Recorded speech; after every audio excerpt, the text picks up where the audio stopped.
This podcast is brought to you by our Anime Addicts community. If you want to support the podcast, you can go to aapodcast.com/join or Patreon.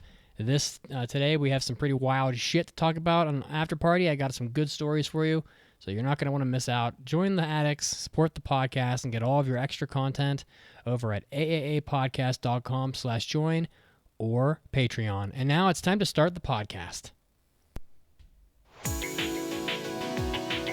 Get ready! You're about to listen to the Anime Addicts Anonymous Podcast. Make your anime addiction worse at aapodcast.com. And now, here are your anime addicts.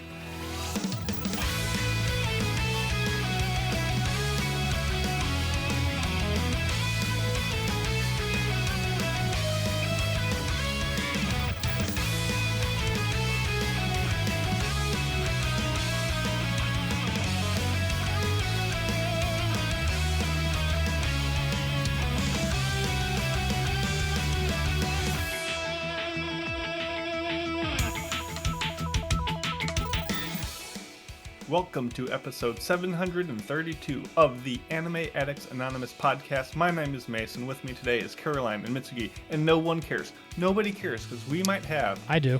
a special guest today. Oh. The likes of which will surprise no one and everyone at the same time. It'll be awesome. So, How's it going, you two? Yeah, I mean, you guys, chump change. If you've been with us for any amount of time, you know Mitz, you know Caroline, but let the people know. How's it going? What's the weather like? I kind of wish you didn't say nobody cares. I would say no one cares about us. On a scale of 0 to 10. Speak for yourself. -3. A lot of people care that I'm here, okay? Oh, okay. That's fair. But I suppose compared to the special guest we will be showing today, I mean, I'm peanuts, you know? Exactly. But, yeah, overall, pretty good today. Weather is kind of cool, but nice. This morning, rainy. If it had not been rainy, I would have done a 5K, but didn't work out. But overall, pretty decent today. Just wish it was this good this morning. I'm more of a walnut than I am a peanut. A peanut? Yeah. Okay. What makes you say that? I just feel like that today. I don't know why. You're That's kind of cashewy. You can give me more cashews cashew vibes. are strong. Cashews are top tier. Strong choice. Yes. I'm also Mitsugi, so I'm happy to be here. I've got some kind of a coffee that my wife bought me, which is, I don't know, almost gone. And yeah, I'm very clean. I spent 2 hours in a bathhouse earlier today, and we will hear about that in the after party. Doing that everything shower. Regardless, we're all nuts here. We love reviews. We love you joining our Discord. We love you doing all the things that make us feel special and loved, like watching us on Twitch, where we stream live every Sunday at 5 p.m., following the Twitter, the TikTok, the Facebook, the Instagram, buying our merch, and just really you give us love by going to Discord and just being bros with us and just hanging out and chatting and doing all the fun stuff we do in Discord. So head on over to our website, aapodcast.com, for all the links, for all the things, if you want, or not, just listen to us. That's cool, too. We still love you. We've got a big episode today. Main topic with the breaking news of Gainax kind of filing for bankruptcy. We're going to do a kind of retrospective of the 40 years that they've been around and everything that they've provided to us, good and bad, and just kind of give you the story of Gainax as we know it today, as well as a review of A Sign of Affection, a little romance show that you might have heard about. So, anything else before we get this episode kicked off? I'm ready to kick it off. Let's do it. Big news of the week.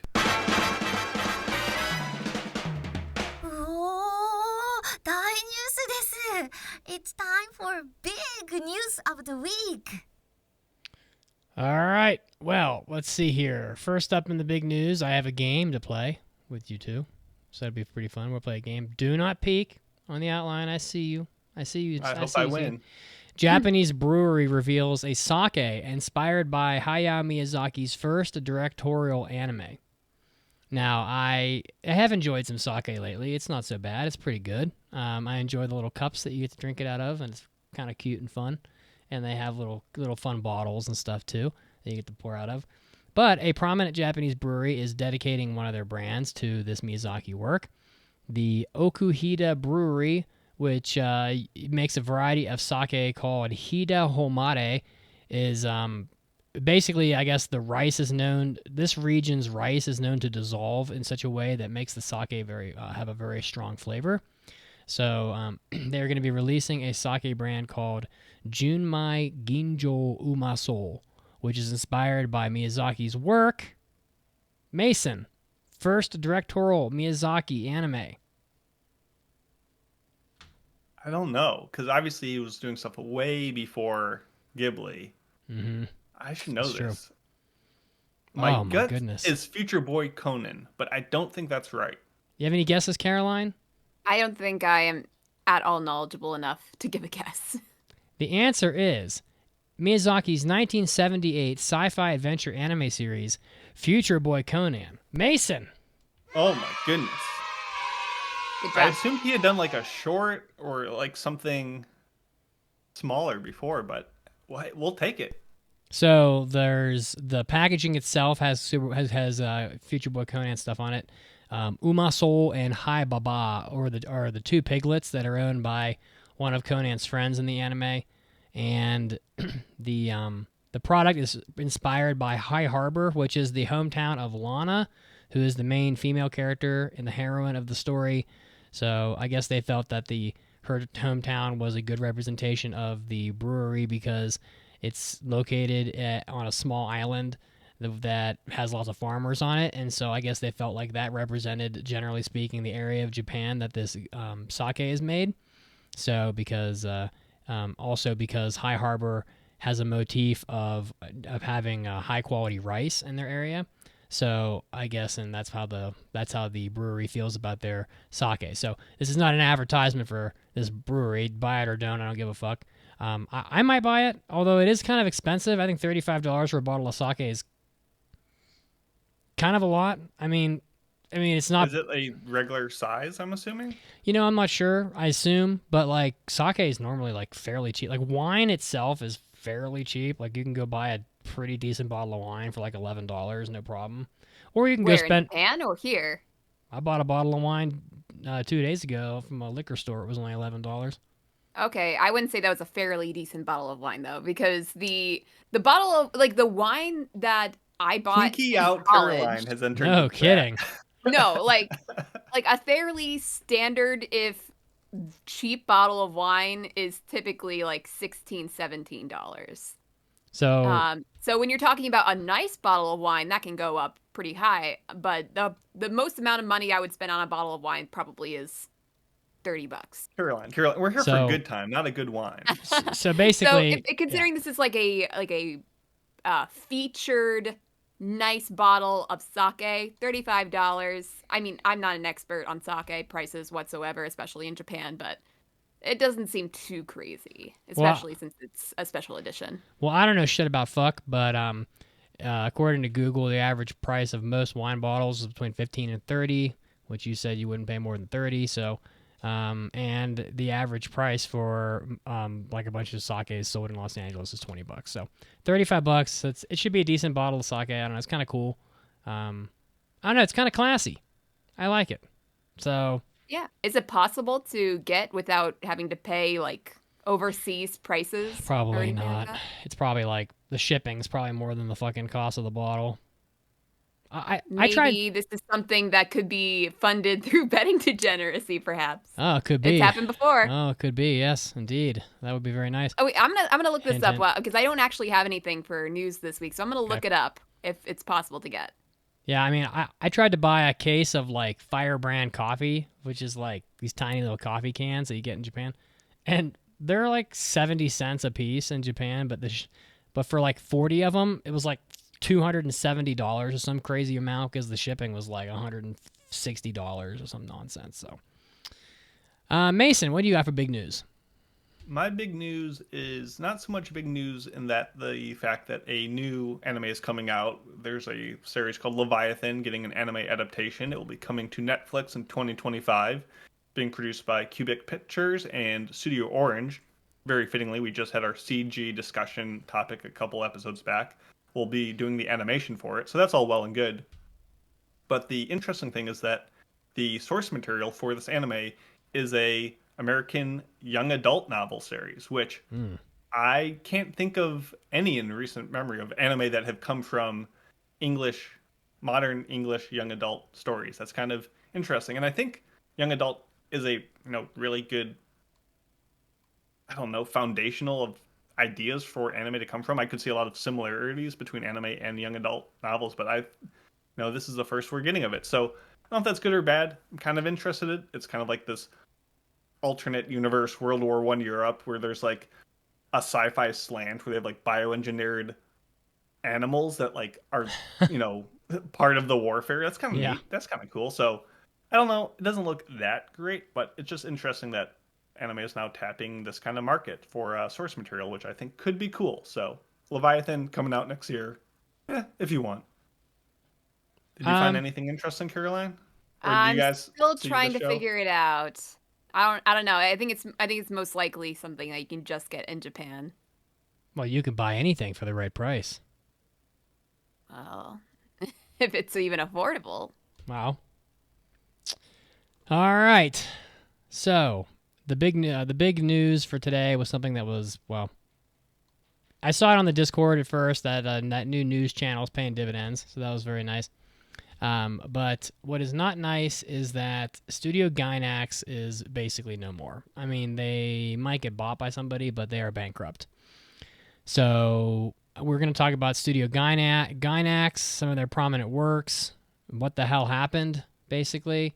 And I don't know how long this topic will last, but, we'll find out. But I know that Mason and I probably both have, and Caroline too, we'll have a lot of stuff to say about Studio. You say you see, but we'll see. You'll find things to say about Studio Gainax. So Gainax did open its doors in 1984. So it's a pretty old company. I mean, that's comparable to like Ghibli's age, by a bunch of university students after they had it under a different name at that point. But it looks like they've been kind of going downhill for a long time. And by the way, Mason, you should just jump in like whenever you feel like it. Yeah. According to the article, Studio Gainax, who, by the way, is responsible for Evangelion. Some of their big titles are like Evangelion, Gurren Lagann, Fooly Cooly, Panty and Stocking apparently was pretty big. There's some other like smaller ones we'll talk about. But, I mean, Evangelion alone is a pretty big deal, obviously. I mean, it's everywhere in Japan still. And I guess their financial problems started in 2012. And they've been kind of sliding downhill since then. So it took them quite a long time to kind of go bankrupt. As Captain Avatar on Twitch says, how the mighty have fallen. It's pretty true, actually. You would think a company that had Evangelion under its umbrella would, and I don't know all the details of everything, and I haven't taken all the time to like look this up ad nauseum. So, but you would think between the pachinko machines and all the commercials that have come out and the movies and the merchandise, figures, just all sorts of merchandise, that Evangelion alone would make Gainax rather rich as a company. I mean, I'm sure if you look up Evangelion's like net revenue as a franchise, it's probably in the billions of dollars. It could be, maybe not $1 billion, but it's got to be in the hundreds of millions at least. I really don't know, but there's a whole list of shit here that I guess they just fucked up brutally and just mismanaged their company into oblivion, which is, I think, pretty rare, honestly. Usually it's like the market went bad, there was a recession, a big lawsuit, stuff like that. But just to be mismanaging your company for the better part of a decade and a half is usually something that I think gets rectified at some point, but apparently in this case it didn't. So, starting with something I didn't know existed, which was the Panty and Stocking and Garter Belt Cafe. Have you guys heard of this? No, but I love the idea. You love it. Oh, gosh. So I haven't actually watched Panty and Stocking with Garter Belt, but Oh my goodness, that's it surprising. It must have been huge. So I mean, there's an article in our show notes about about not the failure of the studio of the cafe, but when it opened. So they opened this cafe in Kobe, which I think is your first error. I mean, Kobe is kind of it did burn down completely. There's not nearly as many people in Kobe as some other places, but I guess you can access it from Osaka. But so I guess they just this cafe just flopped basically pretty badly. So it's described as not meeting financial expectations. But I mean, it's just weird. It's like, how much money can a cafe really cost? You would think between all the merchandise that Ava's sold and all the DVDs and all the music CDs and everything else, that like the cost of renting a an apartment sized room and then like decorating it would be peanuts. Mason's nodding a lot, but Yeah, I mean, I really don't have much to add. I haven't looked into like the cost of this cafe, how much they invested into it, and what their like projection revenue was going to be. I don't know how much you can expect to earn from this new themed cafe. We see themed cafes all the time in Japan. I don't know what they thought was special about this one. I think if just the branding was great, but like it just seemed like it was one of those situations where they started to lose control of their properties and things just snowballed and became this giant avalanche of terrible, you know, board decisions, fundraising things. Like where they put their money was so just got worse and worse as they started to scramble to try to make money to make up the money they lost. And it just was a self-fulfilling prophecy as they just lost the handle of all things. And I think Yeah. I was thinking something similar. Like, I don't know if this is a hot take or what, but as a person who has very little, if any, nostalgia value for Gainax, they've only had a handful of successes in anime. They've had Evangelion, Gurren Lagann, Fooly Cooly, and to a certain extent, Panty and Stocking and Kare Kano. Those five. so. All the Here's rest of it, probably dozens and dozens of anime that they have invested in that turned out to be complete failures that nobody cares about. Nobody knows any others, practically. I didn't even know about Panty and Stocking or Kare Kano. So, she's making a good point.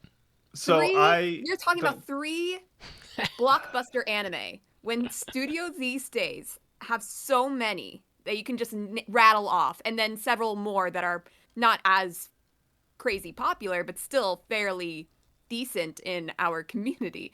So for 40 years, they've been banking on three popular anime.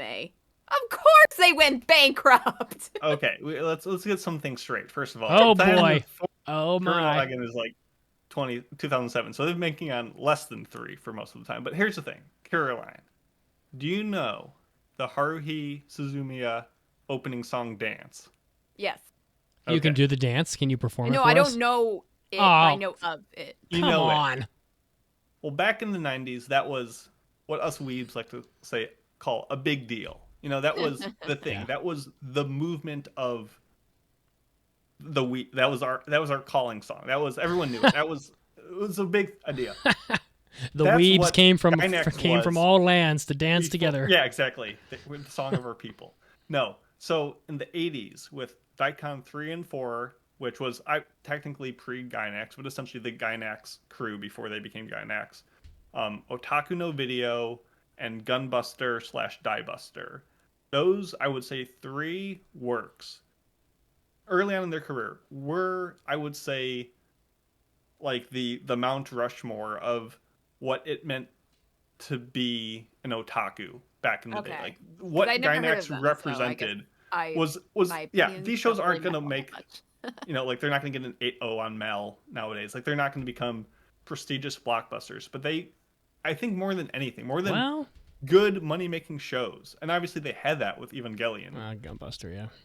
Those set the stage. Like those are what they defined the era of, getting into figures, getting into anime, getting into manga. Like that set such a precedence. And Gainax wasn't about the big popular shows that made money. It was about the identity that people saw that and they're like, "Oh, these are nerds making anime for other nerds." And it kind of that's where Gainax's legacy lies, more in the people. And you see that because the people of Gainax, the Hideaki Annos who went on to do Studio Kara, or the Imaishis who went on to do Studio Trigger, like it's always been about the people more than the big corporation. And that's why when all those people left and all that was left was this husk of a corporation that didn't make anime, that didn't have any personality, and all they knew how to do was spend money recklessly. Like that's why it fell apart. I mean, even then, like you look at the first thing Gainax ever officially did, which was the Royal Space Force, the Wings of Hanamise, So good.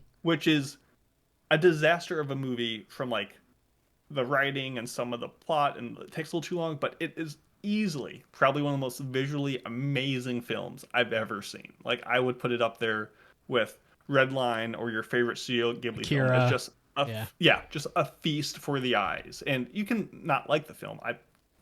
Very understandable, but Studio Gainax was just a flex on so many different levels that I think that's where people reflect fondly on them more than the fact of like, yeah, they haven't come out with anything for 2,000 years, and like Medaka Box is like the latest thing they've had of of any note. Like, yeah, it's no surprise. I think most people thought Gainax has been bankrupt for years now, and this is news that they just now became bankrupt. But yeah, Gainax is cool. They have personality, and I love them. So Caroline, yeah, not good.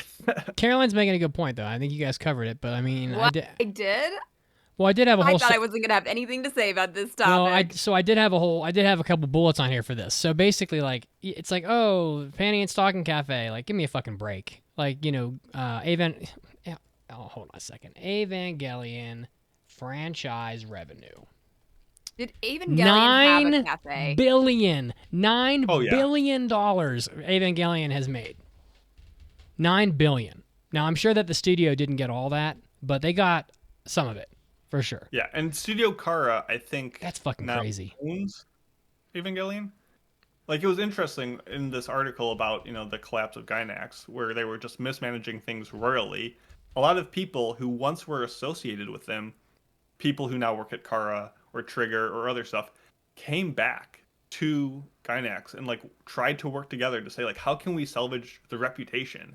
And they salvaged the reputation by literally carving out different properties that Gainax used to own that probably are still making money and reallocated them back to their owners. Like Gainax doesn't own Gurren Lagann anymore. That's with Trigger and Imaishi. Like they just because they're like, you're going to taint the legacy of this work, so we're going to take it away from your hands and give it to the creators more than the studio. And I think that's unheard of in a lot of ways and neat. I don't know. It's tragic, but yeah, like Gainax lost the privilege to be the owner because they just had their president doing indecent acts, and then they went into a bunch of debt and took out too many loans. Like it's just. I don't know about that. What indecent acts did he do? Yeah, enlighten me. I mean, I don't know. Did he wave his pee at traffic? Listen, I think he was taking some photos of some people when they were naked. Did he Brett Favre it? Oh, it's part of. Listen. I'm not going to get into the details. Caroline's here, like, what? you can't be doing stuff like that. Brett Favre was doing what? Taking dick pics, sending it to cheerleaders or something? I can't remember exactly, but something like that. No, anyway, it doesn't matter. So the point is that like Gainax, I don't know how much money they made off Evangelion. It's kind of hard to say. You're probably never going to find it online. But they haven't made an anime longer than one episode since 2016. And I guarantee you've never heard of this anime, because no one has. It's called Masamune Datenasul. What the fuck kind of title? And their last anime that didn't suck, and I'm measuring that by very loose terms, anything with more than a 7 on one of these anime websites. The last anime they had that had a better than a 7 was clear back in 2012, Medaka Box Abnormal. And their last actually good anime was Panty and Stocking, and that came out in 2012. So you got to imagine, like, if you're a company and you haven't done literally anything in 12 years, well, for one thing, you're not really relevant anymore. But another thing, like, if you're not bringing any money in, money still flows out for certain things, as we'll talk about in a second. But it's not that shocking. I mean, if my company that I work for didn't have like really any revenue for the most part for even a year, they'd be gone. So 12 years is a long fucking time. So, you know, people still got to pay the bills. Anyway, so the cafe wasn't the only thing. So they also had a CG company, which I don't even know what that's called. I looked it up. I tried to look it up, but I couldn't find it. So they mismanaged a CG company, which probably cost way more to set up than the cafe did. And then here's the big one, I think, most likely. Giving large unsecured loans to executives. Now, you might ask, what is an unsecured loan? An unsecured loan is a loan that doesn't have any kind of collateral behind it. In other words, I guess you could sue somebody, but like you're just like, it's a very risky loan, I think, to give out. It's basically you ask your friend for some money. Yeah. And they're like, sure, we're friends. Yeah. I'll give you some money, just pay me back later. And they didn't like hang on to a watch or something, you know. They just like, you just gave them money and said, oh, I hope you give it back. And then no one ever does. So it's like, so they gave out, which is super sketchy. Some executives like, oh, I want to buy a house. Like, okay, I don't have the money for it. Oh, let's just borrow it from fucking Gainax. Use it as our personal piggy bank. Basically, that's how that reads. I mean, do you guys agree? I mean, it certainly was not a smart idea to give out money when you are yourself struggling to make money. That's insane. Ava's made $9 billion. That's fucking wild. I'm looking this up. I got in top 15. All right, so you want to play another game? Evangelion is only the ninth most lucrative anime property of all time. Do you know of any? Can you name any of the top 8? Now, I guess before we try to do that, is this anime-only properties? Well, let me take a look. Because there's probably like Dragon Ball. These are franchises. I would guess more. These are franchises. But I wonder how much they can account to Dragon Ball's anime revenue versus like manga revenue. Those are franchises. Okay, so literally everything that is connected to that name. Yes. Basically. There's Pokemon. 8 things. I'm sure Pokemon is number 1. Yeah, it's got to be. Yes, number 1. 100 billion, according to this website. That's insane. Okay, the 9 billion seems a little bit paltry. Yeah, okay. But that's. I guess to be fair, name Ava any? has games and manga now, but Dragon Ball. Dragon Ball's One on here. Piece, Dragon Ball's number Naruto. 5. One Piece is not above. Yes, it is. One Piece is number 7. Dragon Ball's number 5. Naruto's not on here. Okay. Well, Sailor now that I Moon? hear that Dragon Ball is like 5 and 7. Yu-Gi-Oh's number 8. Not JoJo, not Ippo. Yu-Gi-Oh. Yu-Gi-Oh? Yu-Gi-Oh's number 8. The cards are expensive. Well, yeah. That really gets you. It's all that hair gel. He's got Oh my goodness. you get that hair gel up. One Piece number 7. Number 6. Did you see Sailor Moon? Sailor Moon's number 11. Oh, okay. That's a good guess, though. That's a good So it guess. is on here, but it's not higher than. I remember having the dolls. It's not Berserk. It's Naruto's not number JoJo. 12. Naruto was 12. Number 6 is number 6 is a tough one. It's Fist of the North Star. Wow, I'm Ooh. surprised. 22 billion. That shit is made. Attack on Titan? Number 5 is I don't know, it Dragon feels Ball. Too recent. Dragon Ball 23 billion. Number 4, Gundam 26 billion. I should have known. Number 3, Anpanman.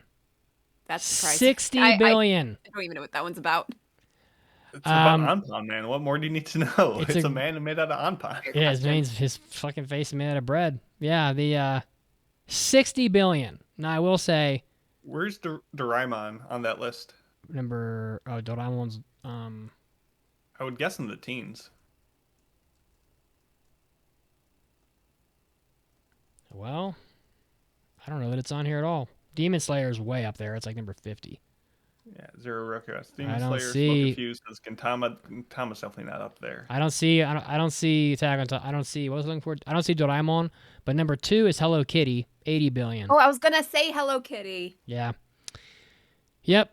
And Anpanman is all little kid like merchandise and stuff. Like it's little kid toothbrushes, little kid like snacks, spoons, all this other shit, chopsticks. It's on everything. Yeah, so I figured Doraemon would be on that same like tier, but I guess not. Yeah, they're all making all their money off of merchandise. We're getting off topic, but like Pokemon, Anpanman, No, I Hello think Kitty. this is still interesting. Merchandising. all merchandise. Oh, yeah. Spaceballs the lunchbox. Spaceballs the action figure. Yep. And Gundam's all model kits. pretty much. And I think Dragon Ball is like a lot of video games. And no one ever makes any money off anime. It's always like, you're I've famous. started to learn that. You're so famous. Well, no, Sell all that these was- fucking stuffed animals. That's how you make money. That was Gainax's strategy. If you don't make money making anime, you'll make money not making anime, right? And then you just don't make anime for 12 years, and then you make money. It was perfect. What possibly failed them? I will say They Ghibli's... lost all their animators or their creative teams. I think this And list then is... expected them to pull out more stuff. This list is probably missing some stuff because Ghibli's not on here, and I can tell you right now, billion. Oh yeah. Billion is a big number. I don't know. Well, You think, you're talking about Ghibli as a whole, but these are individual franchises, Yeah. of which Ghibli is usually just one movie. Yeah, I guess you're right. Anyway, so unsecured large business loans to executives, which is just hilarious, and which all caused the company to accrue a lot of debt. So, which led to situations where Gainax was taken off production committees that they were part of, which I'm sure hurts them very badly. They lost a lot of their production staff when then executives established other affiliate studios and wouldn't let the Gainax name kind of, travel to these other organizations. So Kara now owns the Gainax trademark and the title, which was founded by Anno in 2006. So, and then in 2024, this couple of days in May, Gainax was sued by a debt collection company. Not real good because they don't have any money left, and then they had to file for bankruptcy. So they're fucking done. Yeah, they were already like struggling, and then one last lawsuit, and they're like, "We're just gonna throw in the towel. We're good." Looks like But Kara. it's interesting that Like, like the Anno and future- people came back and tried to help. They tried to advise and try to get them back on the right track, which is, imagine if like the place you used to work for was like, "Hey, Mitsugi, our Excels are really not. Can you come back just for like a week and like like you wouldn't do that. Like I would for people $200 an loved hour. Gainax, and they went back to help, and Gainax was like, "Now we're good. We don't need your help. We're just continue to drill down into bankruptcy." It's what Gurren Lagann folks would have wanted. Well, that's kind of like the general tone of this whole article is basically just like they just managed it like some small personal like lawn care company and just tanked it basically. So, I mean, I'm not all that familiar with businesses and what happens to them when they, are bankrupt. But what happens to Evangelion and all the other franchises that they still have made movies for, and I'm sure there are still merchandise that they're putting out for, or they have put out merchandise. Well, that's the thing. A lot of their IP has already been reorganized. Oh, like, okay. Fooly So this was Cooly, before they bankrupt. Yeah, Fooly Cooly went to Production IG. Gurren Lagann went to Studio Trigger. Like Evangelion's with Car. Like all their stuff that was making money has gone with their now creators, and they're out of Gainax's hands. So they're not going to be floating in limbo, at least, which is good. You can still stream them and all that stuff, but yeah, it would be messy otherwise. they're gonna have to sell their assets to pay their debt. They're gonna you basically liquidate assets until you pay all your debts off.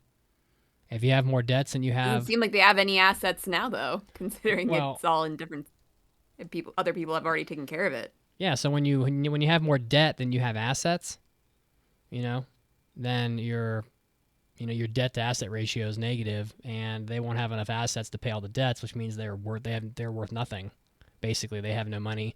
They'll sell the buildings. They'll sell the intellectual property. They'll sell the fucking light bulbs. They'll sell it all, and then there won't be anything left. And It's unfortunately it's not like Kaiji, where they have to then enter a death game of poker card games to fight for their life. that would be cool. For They'd better probably- or worse. Man, some of these people probably should have to enter a death game, probably, considering how badly they manage things. I mean, makes you wonder about people. Honestly, it's like, who put you in charge is really the question I would ask. It just seems like a bunch of idiots running the.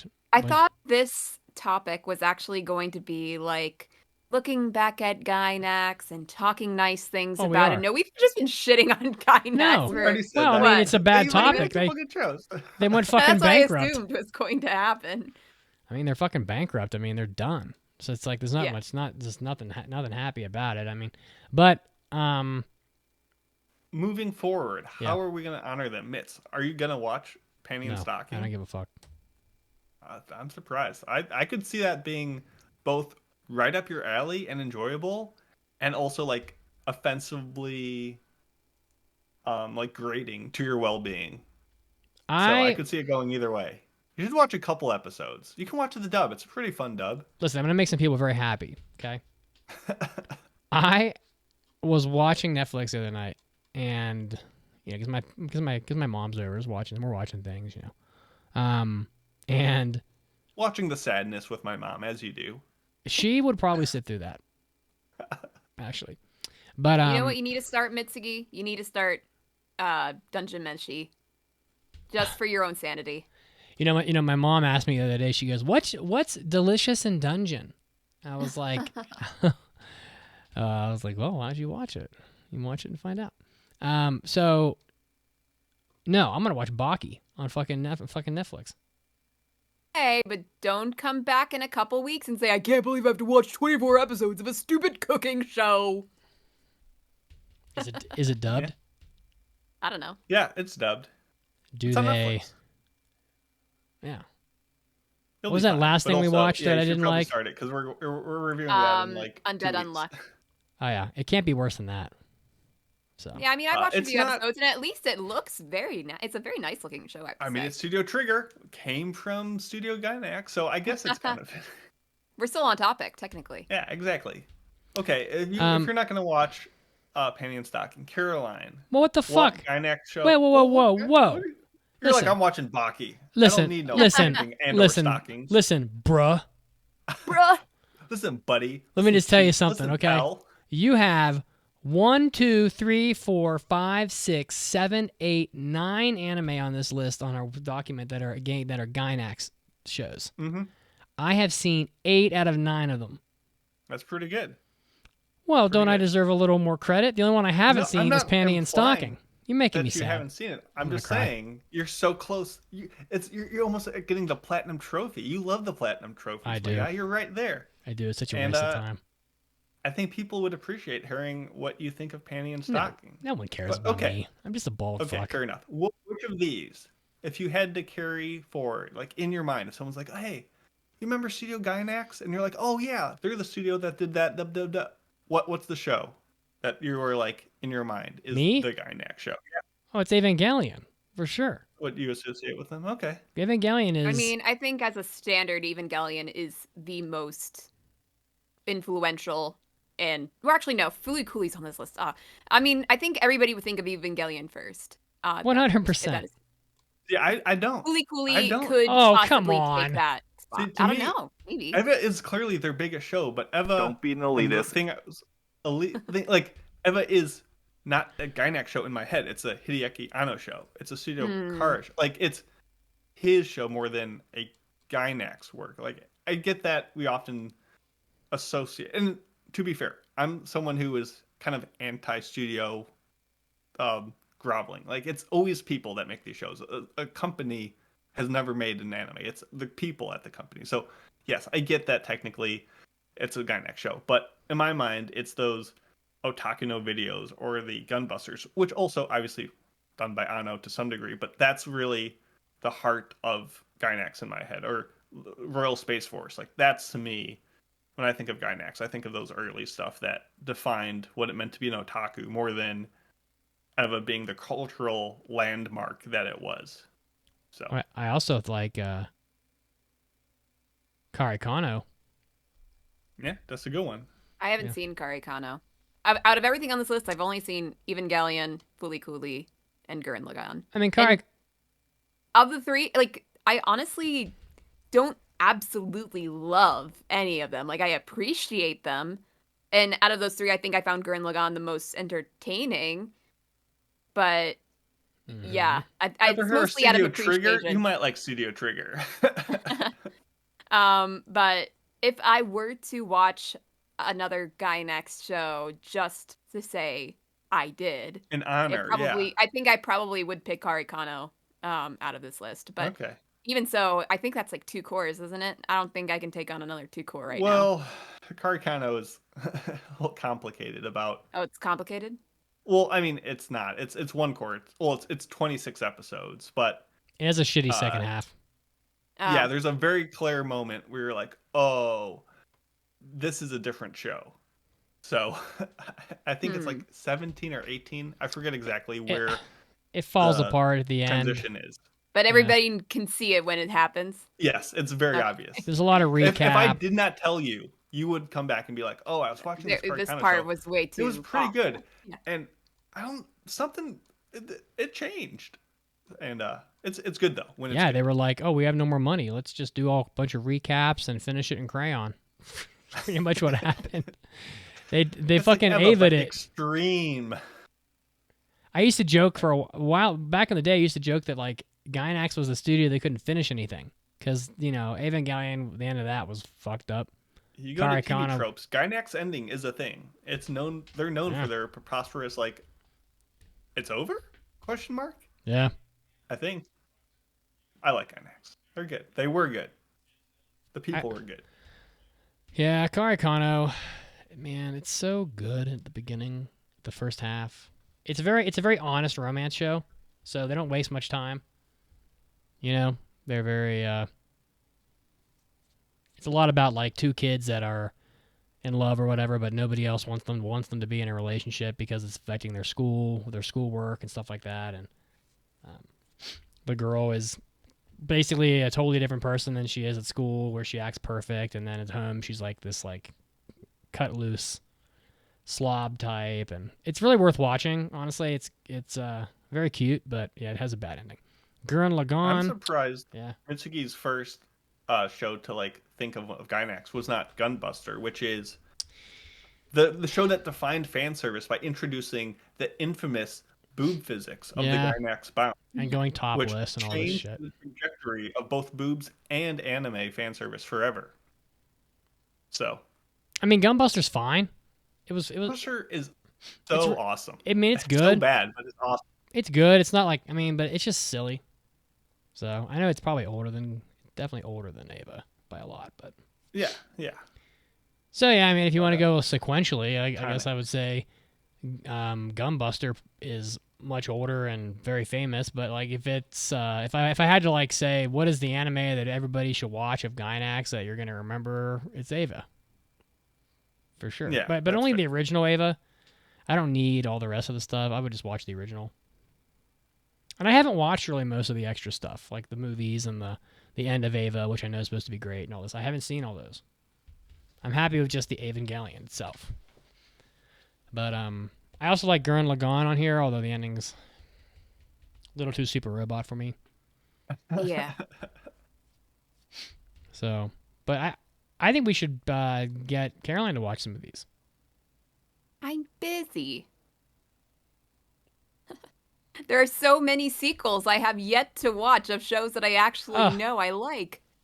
But like new anime is just not as good.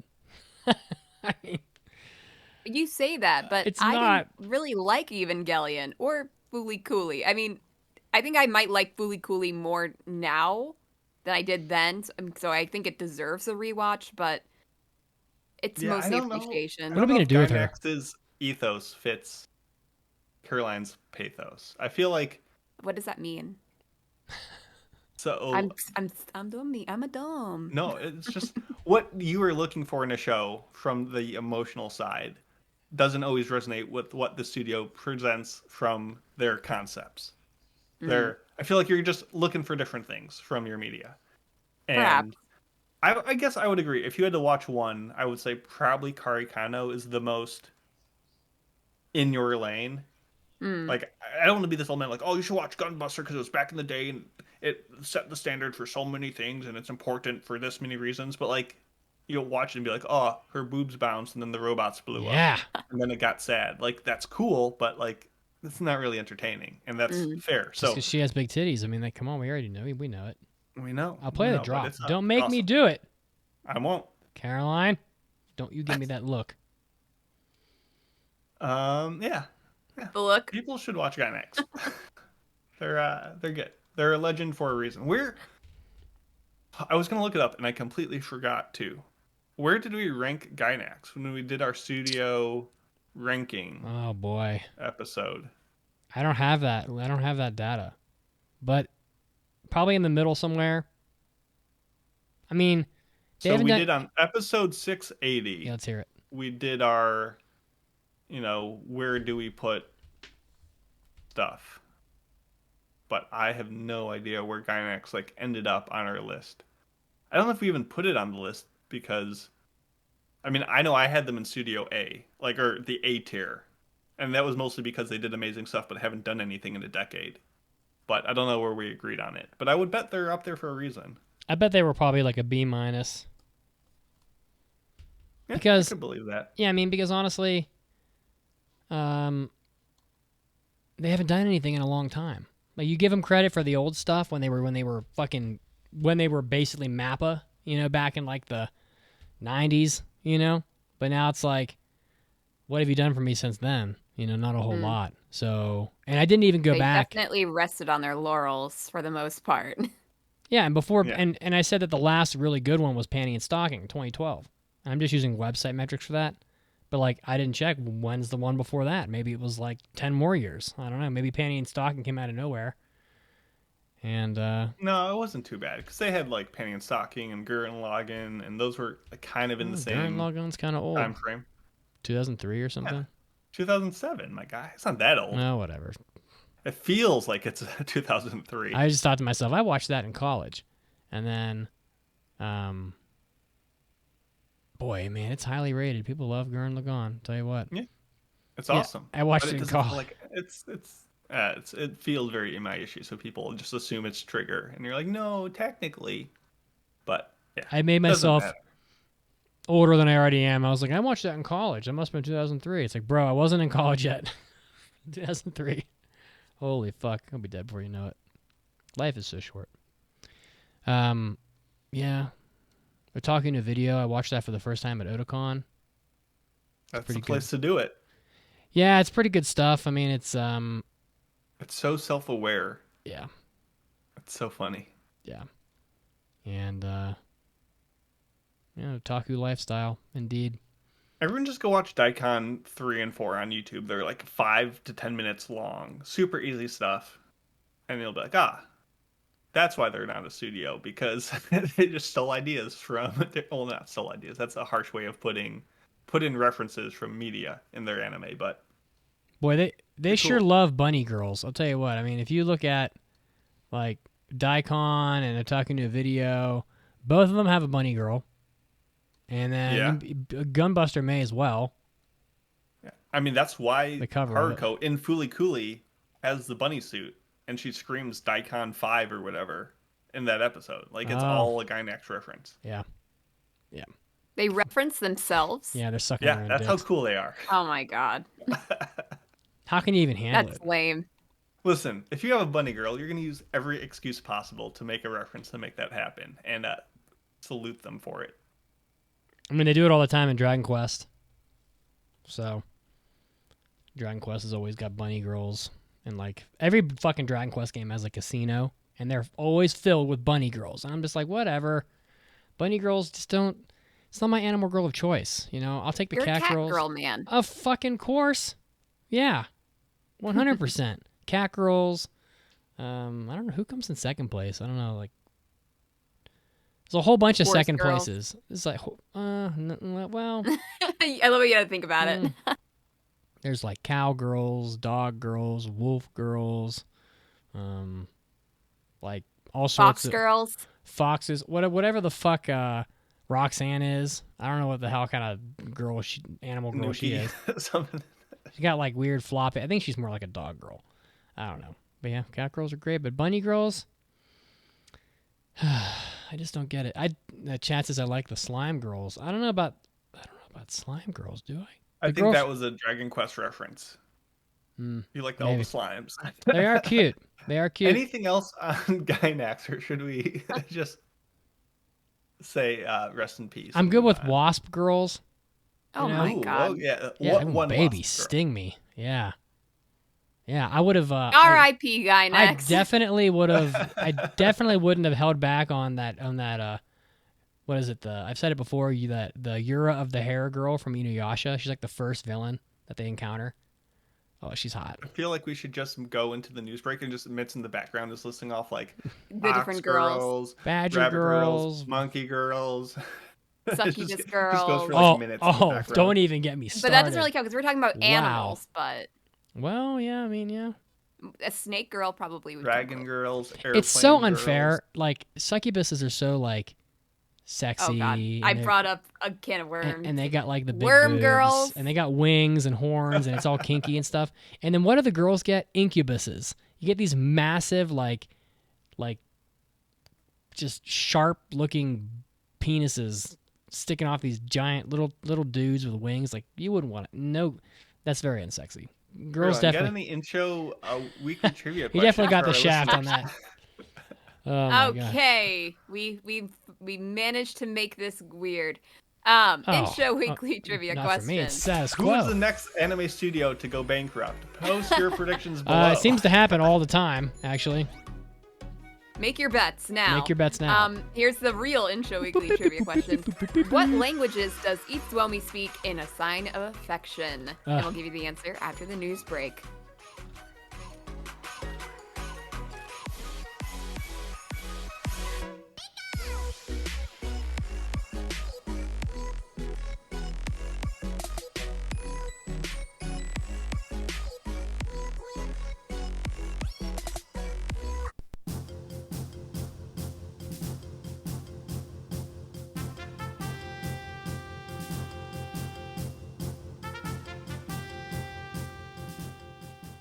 Hey, Anime Addicts, this is Mitsugi, and I'm bringing you your anime news break. Starting with some sad news, Eiko Masuyama, a famous voice actress in Japan, dies at age 89 from pneumonia. So this actress, Eiko, voiced characters in Astro Boy. She began one of her major starring roles as Fujiko Mine in Lupin the Third in 1969 and held the role all the way until 2010 in Lupin the Third, The Last Jobs TV special. So primarily there are other roles, but mostly Lupin the Third's Fujiko Mine is probably the most notable role that Eiko Masuyama held. So very sad to see her go, but we will keep enjoying her work throughout the years as we watch Lupin the Third. Next up, Ijiranaide Nagatoro-san, or Don't Toy With Me, Don't Bully Me, whatever you want to call it. Miss Nagatoro the manga is ending in 3 chapters. It's going to conclude in chapter 154, which is going to conclude which will conclude the manga's 7-year run. So it looks like it's 154 chapters, pretty good amount of manga, good content. If you're a fan of Miss Nagatoro, well, it's going to be ending, but maybe you'll get more anime to watch. Next up, a very popular anime, especially in Japan, is getting a 4th season. Shouldn't be too surprising. Osomatsu-san, an extremely popular anime property, is going to be getting a 4th season based on Fujio Akatsuka's 1962 shonen comedy manga. So Osomatsu-san commemorated the author's 80th anniversary with its first television anime in 2015, and it's had other seasons as well, of course, all the way up until 2021. So it looks like it ended with 25 episodes in 2021. But now you're going to get even more content of Osomatsu-san, so if you're a fan of this property, look out because it's coming back. And next up, speaking of coming back, and I have no idea how or why, Yami Shibai, the very short-form horror story anime, is getting a 13th season in the summer of 2024. We have covered these on the podcast before, but they, I don't know, didn't strike my fancy too much. But if you're a fan of Yami Shibai, someone's watching these because, yes, another season is coming out, and it will be done by Studio Ilka. So if you're a fan of horror, look out for Yami Shibai season Unlucky 13. This was Mitsugi, and this was your anime news break. And now time to get back to the podcast.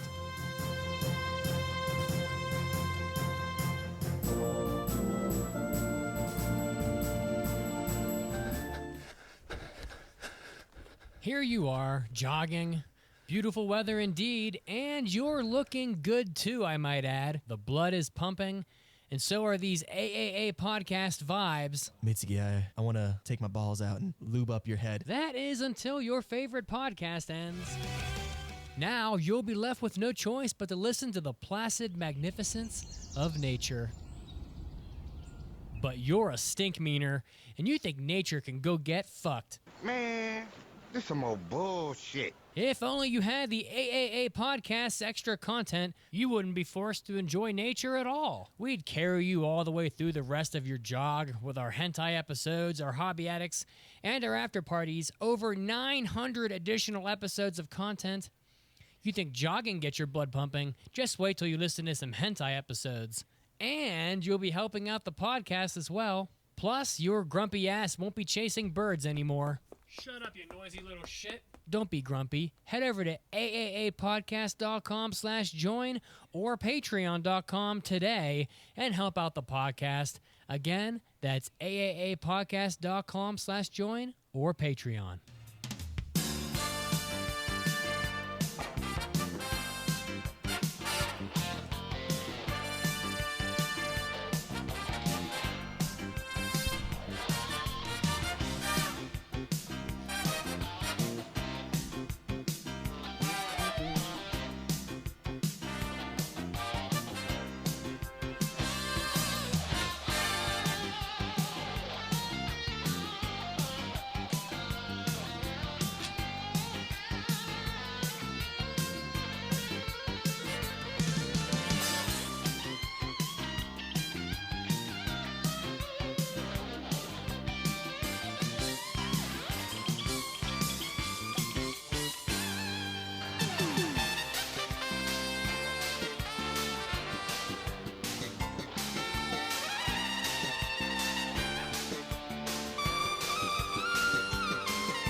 Welcome back to the podcast. When we left you, we had an in-show trivia question for you.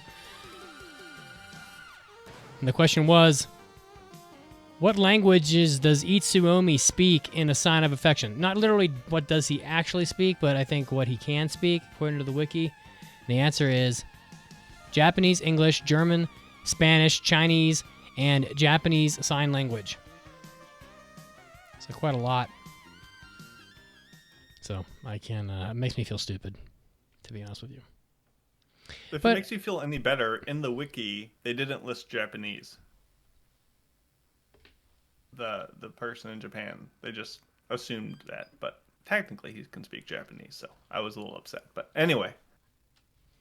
Are we ready? My mother has entered the studio. I'm just kind of getting her situated here. Oh my goodness. So here, I'm gonna move my camera in a very ghetto way here. So, we got like the whole like laundry room and everything. Hold on a second. This will be edited Mako, in post. enter the dryer once again. Maybe. Perhaps. Okay, take two. All right, so we got my mother here in studio. So you got to talk into the front of this microphone, directly into the front of it. If you have to get a little closer, then do that. But I'm gonna switch the camera over here so that you're on camera. There we go.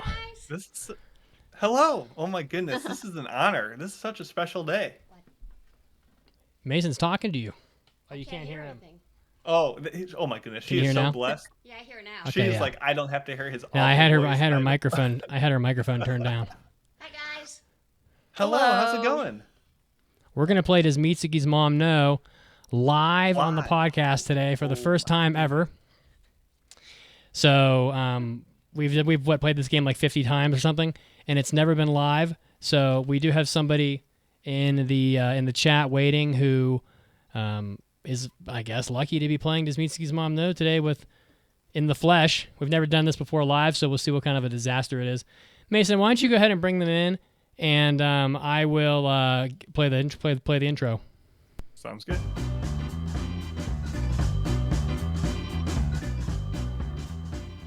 It's time for Does Mitsugi's Mom Know? The game show that pits Mitsugi's unassuming mother against anime's most basic questions. Now here are your hosts, the Anime Addicts. Whoa! It's time for Does Mitsugi's Mom Know?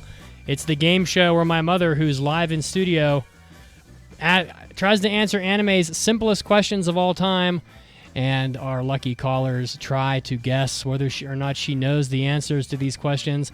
Who do we have on the line? Where are you calling from? What is your name? Hey, I'm calling from Long Island, New York, and my name is Buckets. Buckets has a great microphone. I love it. Thank you. And a And good fellow voice. New Yorker. Hello. Indeed. Hey, yeah, I'm running a Shure SM7B and Togo XLR, so I have a decent setup.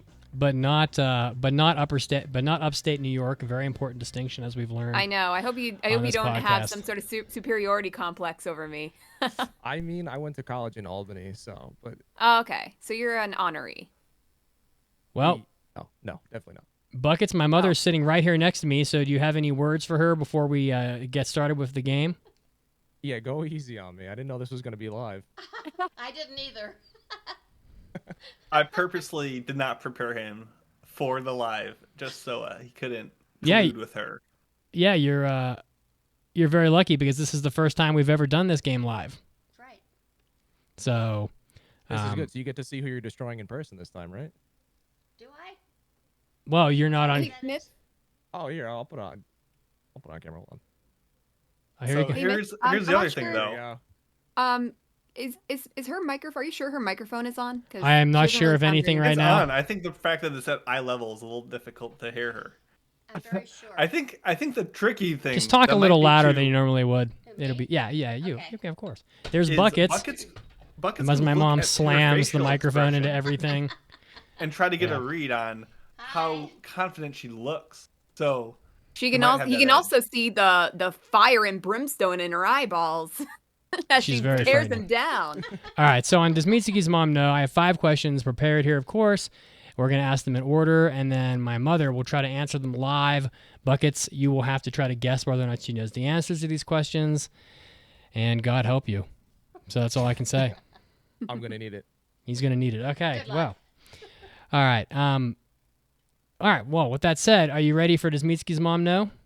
I'm good. Do you have any words of luck for him? Lots of luck. Oh, that was very creative. All right, so here comes your first question. We all know that the Pokemon. And remember, you're not supposed to give away whether or not you know it before he guesses whether or not you know it. We all know that the Pokemon Pikachu is yellow. What color is Charmander? And I will accept one of 2 colors as correct. Charmander. What color is Charmander? Buckets. What do you think? Obviously, not giving no. away the answers like we normally do on the Does Mitsugi's Mom Know because she's right here. So, although I Yeah, could I'm take her, gonna go- I could take her headphones away. Ooh. I'm going to go with she knows the color. All right, she knows the color. Now ask again. You already should know that Pikachu is yellow. But what color is Charmander? Can you answer what color is Charmander? He's lavender. She said lavender. Well, I'm going to say that actually that is absolutely incorrect. Charmander, I would have accepted red or orange. Do you even know what Charmander looks like? No. All right, here's Charmander. You recognize this guy? Yeah. Oh, you recognize him, but you I just do. she's lazily through lavender out there. Well, if you don't know that, she's not going to know anything. At first, I thought maybe she knew it because she has Pikachu on her shirt. So I thought do! perhaps Yeah, I saw the Pokemon on the shirt, and I was like, oh, how could she not? Totoro. It's because Totoro's on it. Oh, Oh, fair, okay, fair. you don't really care about And you're Pikachu. talking No. talking into the front of the microphone. Okay, sorry. Although the microphone apparently is not being heard very well by Twitch, but that's okay. It's being recorded. Okay. All right, so here's your next question. Which of these shows was never on Cartoon Network? Dragon Ball Z, Sailor Moon, Cowboy Bebop, Bubblegum Crisis. I'll read it again.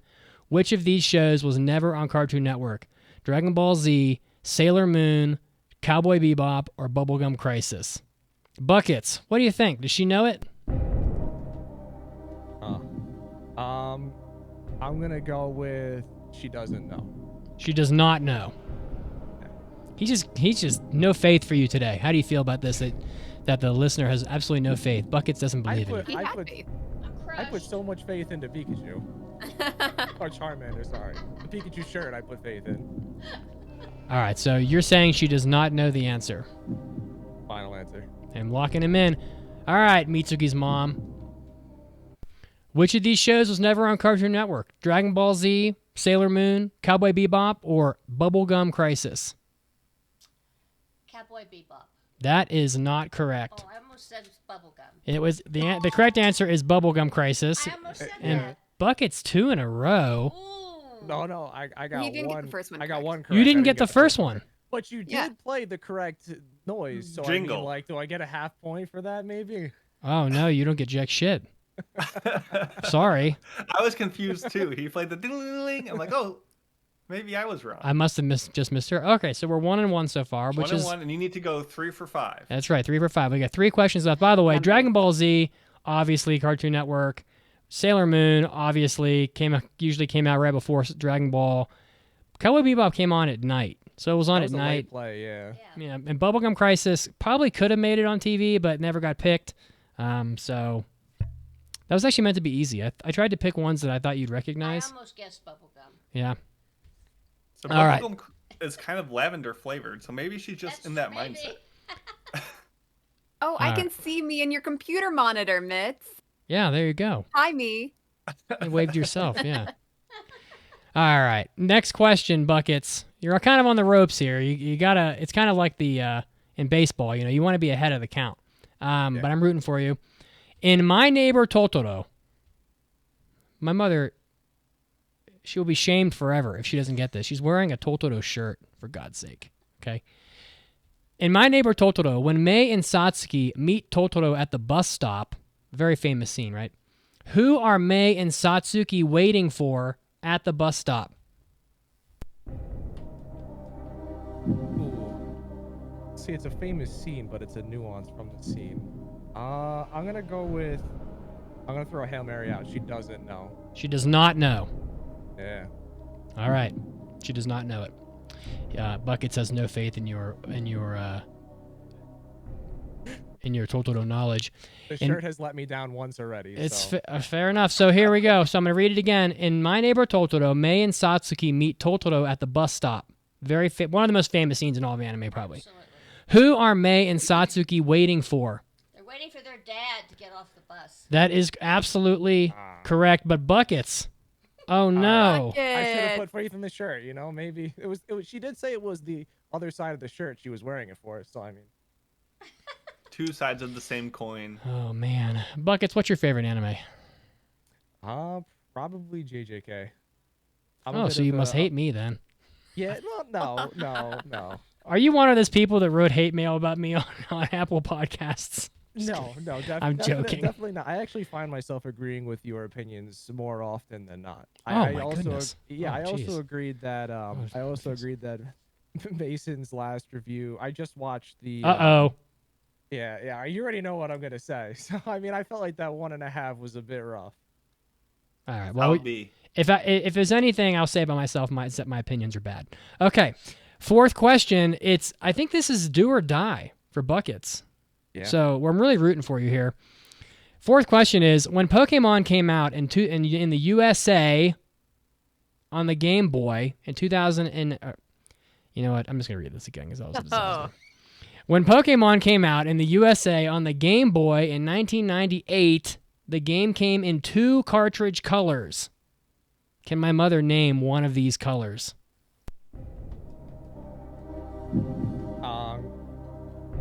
She only has to name one of the 2. One of the 2 colors. This is the USA release, not the Japan release. It does matter. Does she get 1 guess or 2 guesses? She gets 1 guess, the guess of the 2 colors. It's like a I'm coin gonna flip go- for you. Yeah, I know it is. I'm gonna go with she does not know. She does not know. Yeah, locking it in. I'm gonna double down on the nose. He's so today. confident. I love it. Okay. All right, Mom. Yes. Mom. When Pokemon came out and in the USA on the Game Boy in 1998, the game came in 2 different colors. 2 different cartridge colors. Name me a color. Blue. That is correct. Blue is one of the Dang. two colors. Oh my gosh. To be fair, Betsy, you often do pull out some really weird colors. I was expecting like midnight purple or Lavender. chartreuse. Or lavender. If she said yeah. lavender, I would have screamed so loudly. So Though technically, if it was the Japanese edition, that would have been incorrect. That would have been 'cause wasn't it incorrect. red and Yeah. green Is in it Japan? red in Japan it was red and green. I figured So- Japan would be red. And yellow came out after, which is why I said Yeah. USA version. So, but I Yeah. had the blue one growing up. I know. I was gonna say yellow or blue. I didn't. Wait, I had the red, and you said blue. Maybe my brother had the blue one. Well, Buckets, you've lost, but do you want to play a bonus question just for fucks? Sure, why not? Here comes your The bonus voice question. And the mic quality is so good that we can't We let have it go. to take advantage of this. So, I think we asked this question before a long time ago, but I was lazy, so I'm reusing this. How many Dragon Balls do you generally have to collect in the Dragon Ball universe to summon the dragon? I think she got this question wrong, if I'm not mistaken. If last she time did, you it was asked. 10 years ago, I think. Yeah, I mean, listen, I'm a bit late to the podcast, so I've been speed watching through them, but I'll say no, she does not know. He continues. Tripling down on the nose. But it served me. I know, yeah.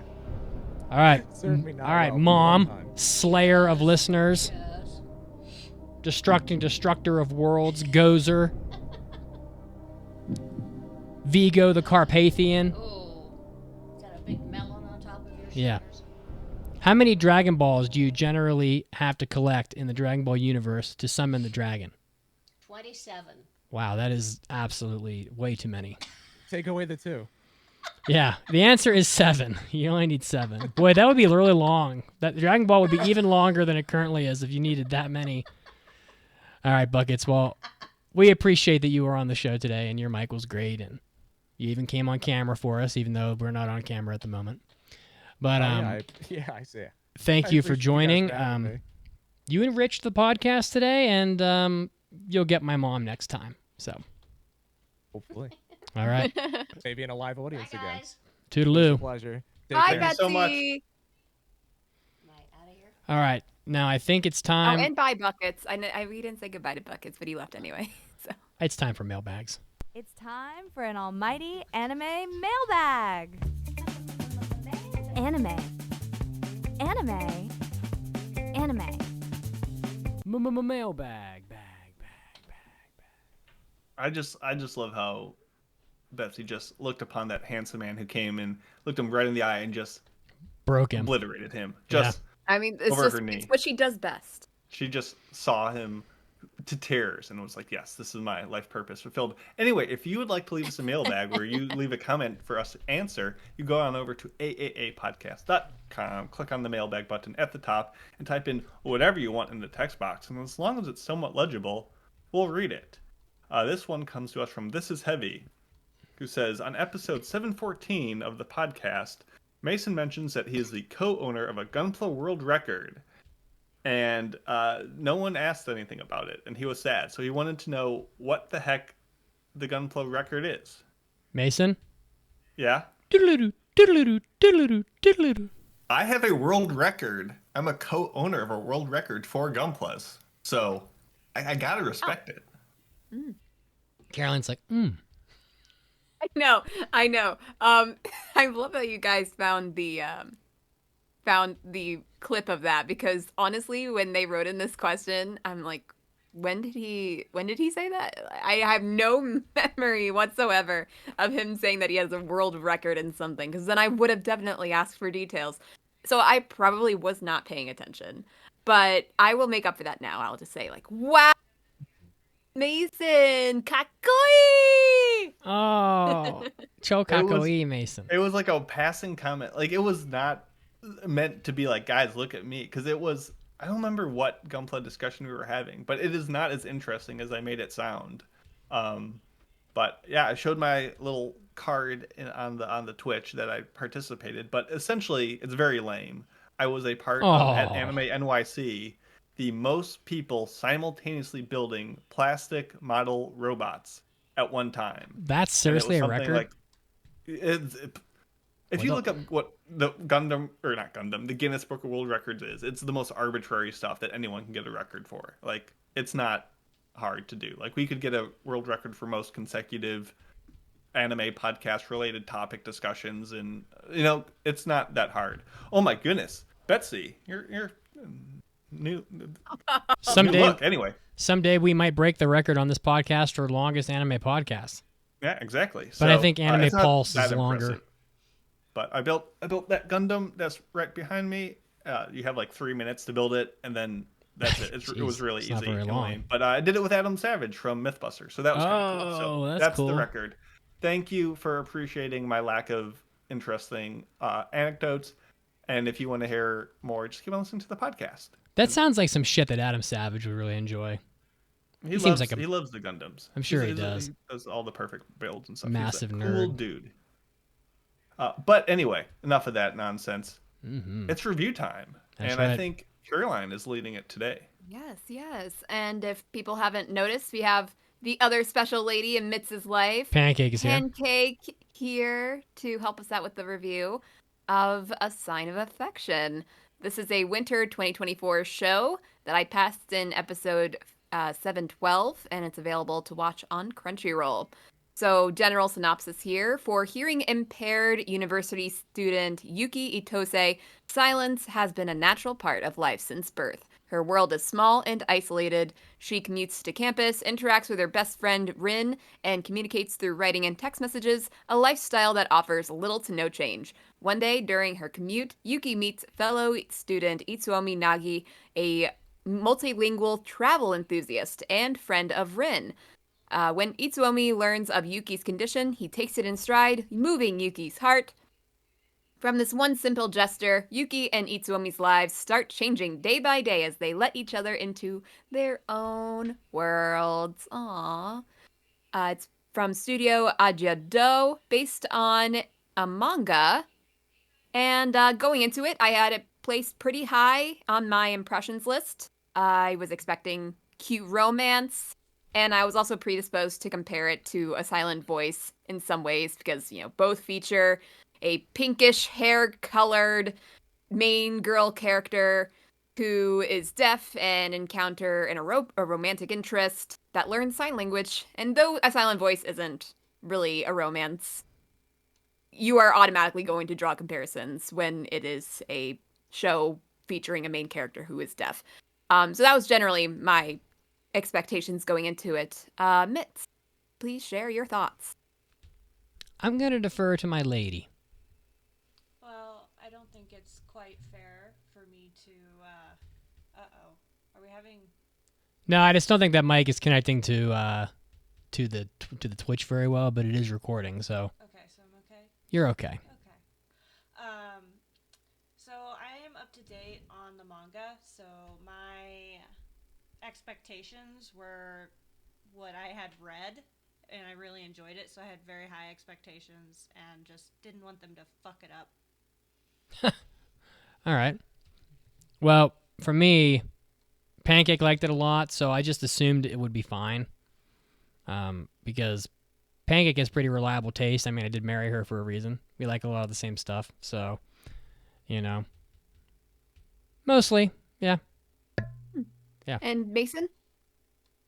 Yeah, it's been a while since we've had a proper romance review on this show. We did 100 Girlfriends a couple weeks back, but that doesn't really count in my head. And after the last 2 weeks of Shonen Fight Fest, I was looking forward to something different. But I really came in with no expectations. I didn't know what I was getting into. Obviously, Caroline mentioned A Silent Voice, but to me that was a movie by this esteemed, Kyoto Animation, and this was just a show that was different. So I was like, yeah, it's definitely like I was not expecting anything similar. But I didn't know what I was expecting. I just pretty much came in blind.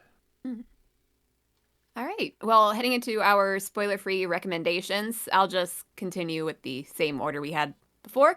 And I'll say yes, I think it's a very solid romance, of which we don't get too often these days because a lot of it's more comedy first than romance. Obviously the main plot is very different from A Silent Voice, but I do feel like a lot of the aesthetics that made A Silent Voice memorable, not in the same ways, but like it was just a very pretty show. Like, even if I found a lot of the male character designs to be a little strange, the girls were cute. I will say the girls were cute. I do think like the music and the visuals just really worked. And the sign language, I feel like this is a weird compliment to give because the sign language exists outside of this anime, but it's interesting and it's displayed very nicely and even romantically, which is good because it kind of ties in what most people might think of as a gimmick and makes it a very valid part of the show. Yuki, she's great. I love her. Itsuomi, of the strange male character designs, the most strange, but I do like him too. I also really surprisingly like Rin's subplot with Kyoya, even though they're kind of pushed off to the side. But they eventually, work through some of their romantic plot. But I do think it's very funny that the show started off with Rin crushing on Kyoya, but a lot of the time in this show, they're kind of like Yuki and Itsuomi's proud parents and chaperones, which, I don't know, them kind of gushing over their relationship is pretty cute and fun.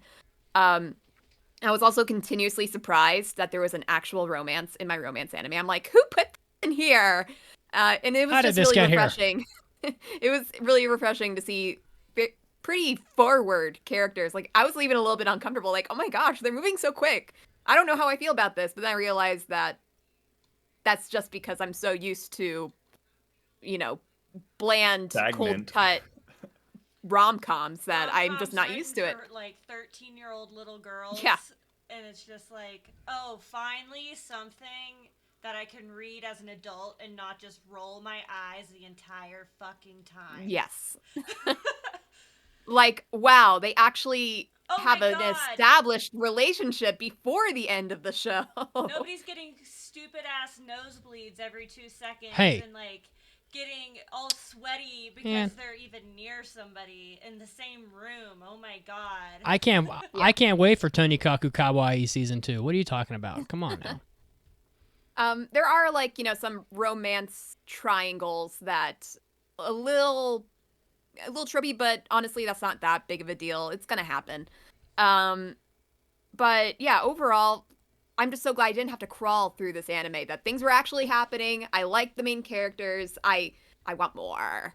I just want to see them. I just want them to go on cute traveling adventures and to open up their worldview and, be cute. And so I really like this show.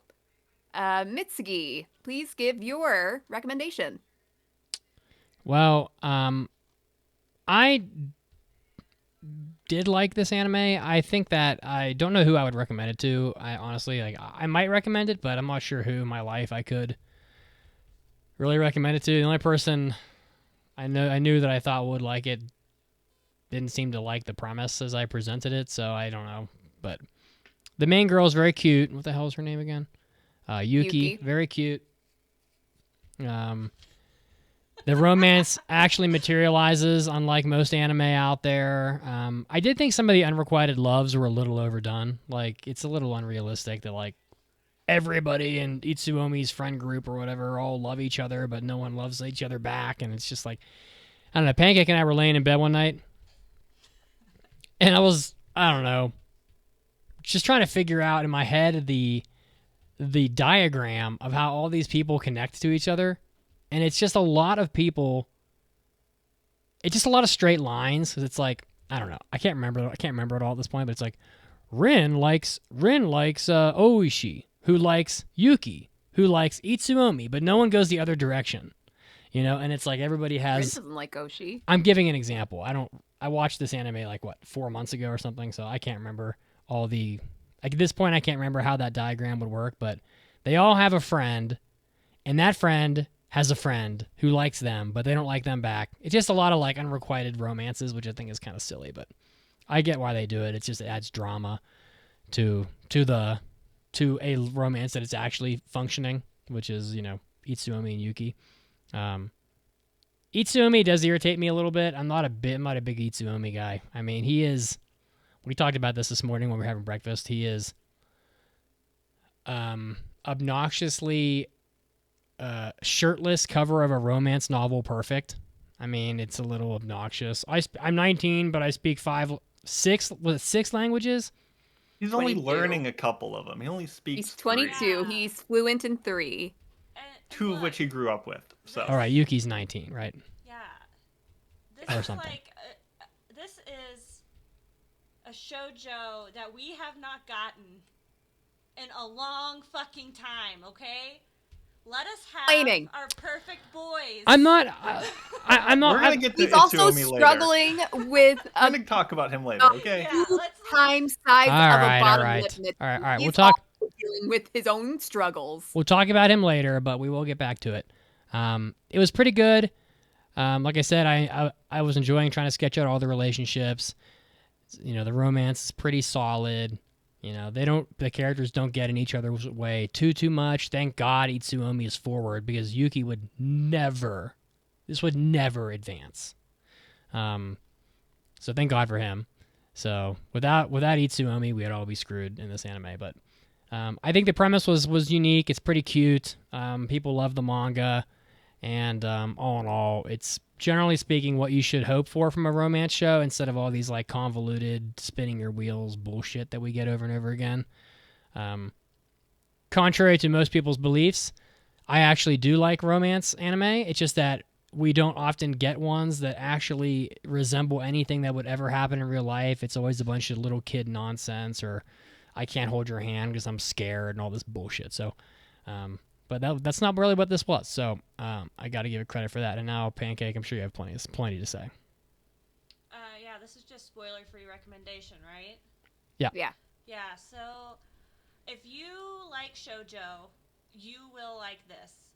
If you like normal rom-com bullshit, you might not like this because it's not the goofy, silly, all the time bullshit gags. It's like actually like little relationships and side relationships. I see this as more for a little slightly older audience.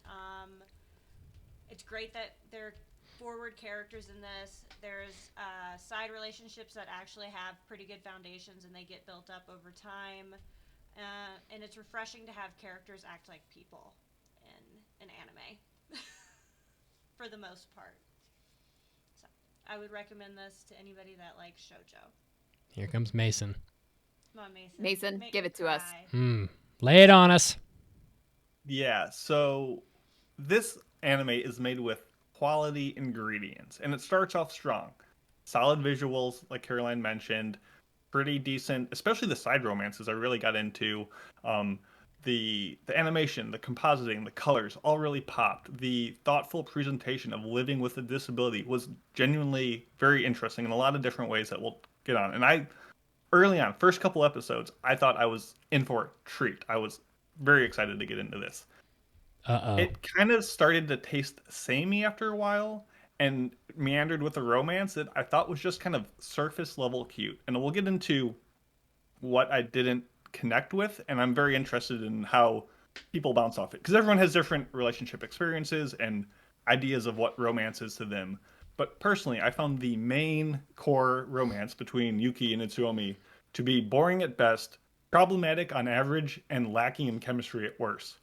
And despite the cast being in college, the series very much felt like a shoujo. For better or worse, will depend on your taste, but it still felt very juvenile in a sense. So there are good moments to be gleaned from this show, for sure. But unless you are in the market for a brand new shoujo, I thought it was pretty middling otherwise. So if you like shoujo, as Pancake said, give it a shot. It's definitely better than what we've seen recently, but for everyone else, this isn't the one to go to. I'm surprised at you, Mason. So surprised. So baffled. But we'll get into it. All And right, spoilers. break our hearts more in our spoiler territory. Spoilers are coming. Oh my god! Well, Okay. just starting with what Mason just said, because it seems like the right segue. I'm not sure about the problematic part, but when you speak about juvenile, I mean, it's got to be Yuki's fault. I mean, She's very sheltered. She's- and I think that yeah. is one of the main drawbacks in their relationship. Yeah. I mean, she's 19, but she has the relationship capability of like a 14-year-old probably. Whereas he's kind of right where he should be, which thank God, because like she would never have made a move. It would have to be him, and that's pretty much how it went every time. And I think that's a little bit to do with him having been raised in Germany. He's not going to act and behave as a normal Japanese citizen. So right, that's fair enough. That's a big part of his personality, I think, throughout the entire show and manga. I can understand to a certain extent frustration with Yuki. Like, I feel after being in a relationship for, I don't know, it had to been like at least a month or two, her like closing her eyes and tensing up just to be close to him is kind of over the top. But yeah, everything beyond that, I feel like is kind of understandable. One, just to be generally sheltered throughout her life, and two, you know, then you add in the extra layer of being being deaf. That probably makes her even more sheltered, and she's also never had a relationship before. So I think she can be. It's fairly understandable, but the extent is far-reaching. I will say, in the manga where she's at, she is starting to realize how sheltered and how she's doesn't really have anything of her own except for being the deaf girl. I mean, I can definitely I'm interested to know more about her family life, especially considering her family never considered to learn sign language for their child that's been deaf since birth. Here's like the this thing. isn't just a new a thing. Just because that actually alarmed me, I looked it up. A lot of the stats are, first of all, I think we've all heard reports about how in Japan disabilities or different stuff like that is often kind of ignored or looked over in a lot of ways. It's not really given the same treatment here. But even in America, it was like 70% of parents who have a hard of hearing child or anything like that don't learn sign. Like, it's very uncommon for parents to learn sign language to communicate with their kid, which surprised me, but I thought was interesting. But yeah, my first reaction is, oh, how do you not learn for your kid to communicate with them? But yeah, because you're dumb. I went to school with somebody, and they were deaf, and their parents did not know sign language, but one of their siblings did learn sign language. Yeah. So I thought, that was an accurate representation. I do want to touch on the deaf thing later, but I guess to go back to my opinion on why I think the romance doesn't work, and once again, this is coming from someone who is not super confident in my experience with shoujo. A lot of these things are kind of tropes of the genre, so I don't want to come off as too ignorant, but it will happen. So it's really a two-part problem. On Yuki's side, yes, she's the typical shoujo protagonist. She's perfectly imperfect. She's just this cup filled to the brim with loving adoration, who's always remarking on how she's just going to spill out and her love will just ooze out into the world, and she's just very emotional about it. And that's fine. She's very Toru Honda. Yes. And the show is constantly putting her there in the show treats her as like this weak, feeble dog or adorable small mammal or a stoat. Like, there's a dog that needs to be cared for by Oshi early on, like Mint or something. And that's very much associated this like, oh, this helpless, cute little animal that we need to care and shelter and baby. That is Yuki. That's her equivalency. And there's nothing wrong with that. But then when her relationship partner is Itsuomi, who is supposed to be this handsome prince that sweeps in and saves Yuki from her dreary, isolated world, which is fine. That's how the trope goes. Throughout the show, I felt this subtle tension of almost like imperceptible humming of this uneasy perfection of Itsuomi, because we always see him being so perfect, but there's his kind of, and this is where the problematic comment comes in. He's very handsy, he's grabby, he very much isolates Yuki in a lot of ways. Like her friend, what's his face? Oshi goes to talk with her, and he blocks her view, so she can't communicate. She finally gets. We'll get to it. Yuki finally gets a job, and his first comment is about time. Like, there's a lot of little subtle things that might put you as like, oh, this guy, he's not really all that perfect. He does have some things that don't go over well. And that's fine. But the problem is the show is from Yuki's naive perspective. And she is so in adoration of him that all of these red flags, although small, amount to nothing from a romance standpoint. She never perceives them, which means they're all either red herrings at best or just a poor lesson because as her like inexperience makes it creepy is like Yuki just is in control of the situation. He's always the one kind of maneuvering. And I guess we get it. Yeah, it's good that he's the one making moves, progressing the romance because otherwise it would be at a standstill. Remember, she's this helpless dog. She's just in his circle. He is, you know, kind of controlling it. So when you get this black box of a character of Itsuomi who we don't know why he likes her, all these people are concerned about her. Hey, he's never really been serious about a girl before. Oh, he's always traveling. What made him pick him? He's so popular. Like we just get this kind of uneasy feeling in our stomach that what turns out to be nothing. Oh, he is perfect actually. But it just made me feel gross for a lot of the relationship, if that makes sense. Yeah, and I can understand that, but I think that's just a common trope in shoujo. Just and that's that behavior. fair. Yeah. Because I'm thinking back as you're speaking, and I see this in almost every single shoujo. Just the guy kind of shielding her from, like, the Oshi stuff. Like, that's him shielding her from that interaction that would be uncomfortable. And I think that's a common thing. Whether it be him putting his arm up or doing a, whatchamacallit, on the wall. A kabedon. A kabedon, you know? And then talking to somebody over her. I think that's a common trope. And maybe it makes certain people uncomfortable, and, you know, then shoujo probably wouldn't be for you because that's a common thing that comes up in it. Is I don't know. I feel like the male presence protecting the female, and I think that's just common. I feel like the smaller things that Mason said are just like shoujo things, but the whole like blocking her view of Oshi, I feel like that goes kind of past shoujo tropes because this is now dealing with how he treats her as a person who is disabled. Like this would be the equivalent of like taking somebody who is not deaf and like blocking their ears and shielding their eyes, which is very, that's not good. I didn't even notice.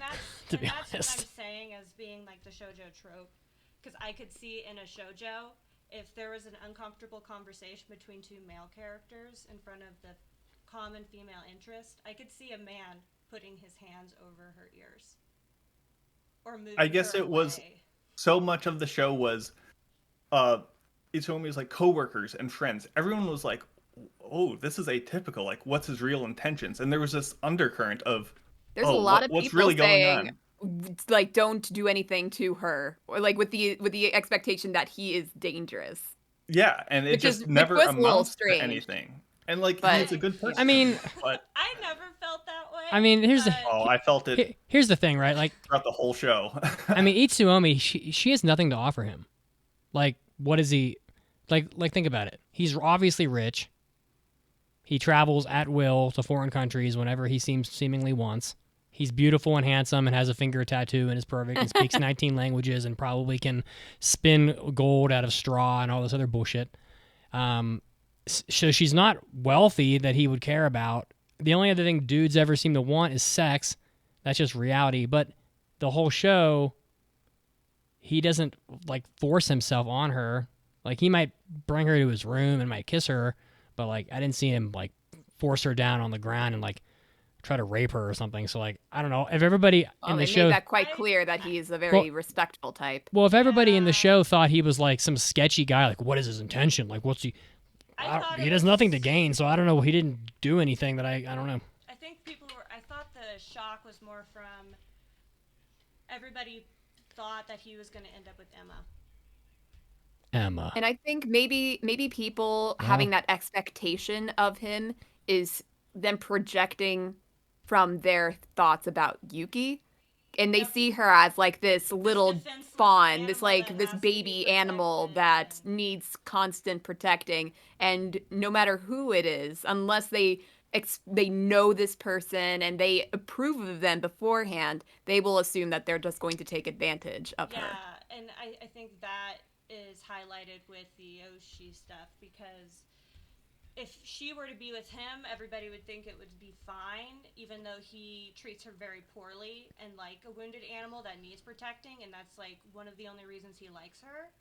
Whereas Itsuomi, he likes her for other reasons. We may not know those reasons as of right now, but he's interested in her as a person, and not, he doesn't only see her as the disability like other people in her life.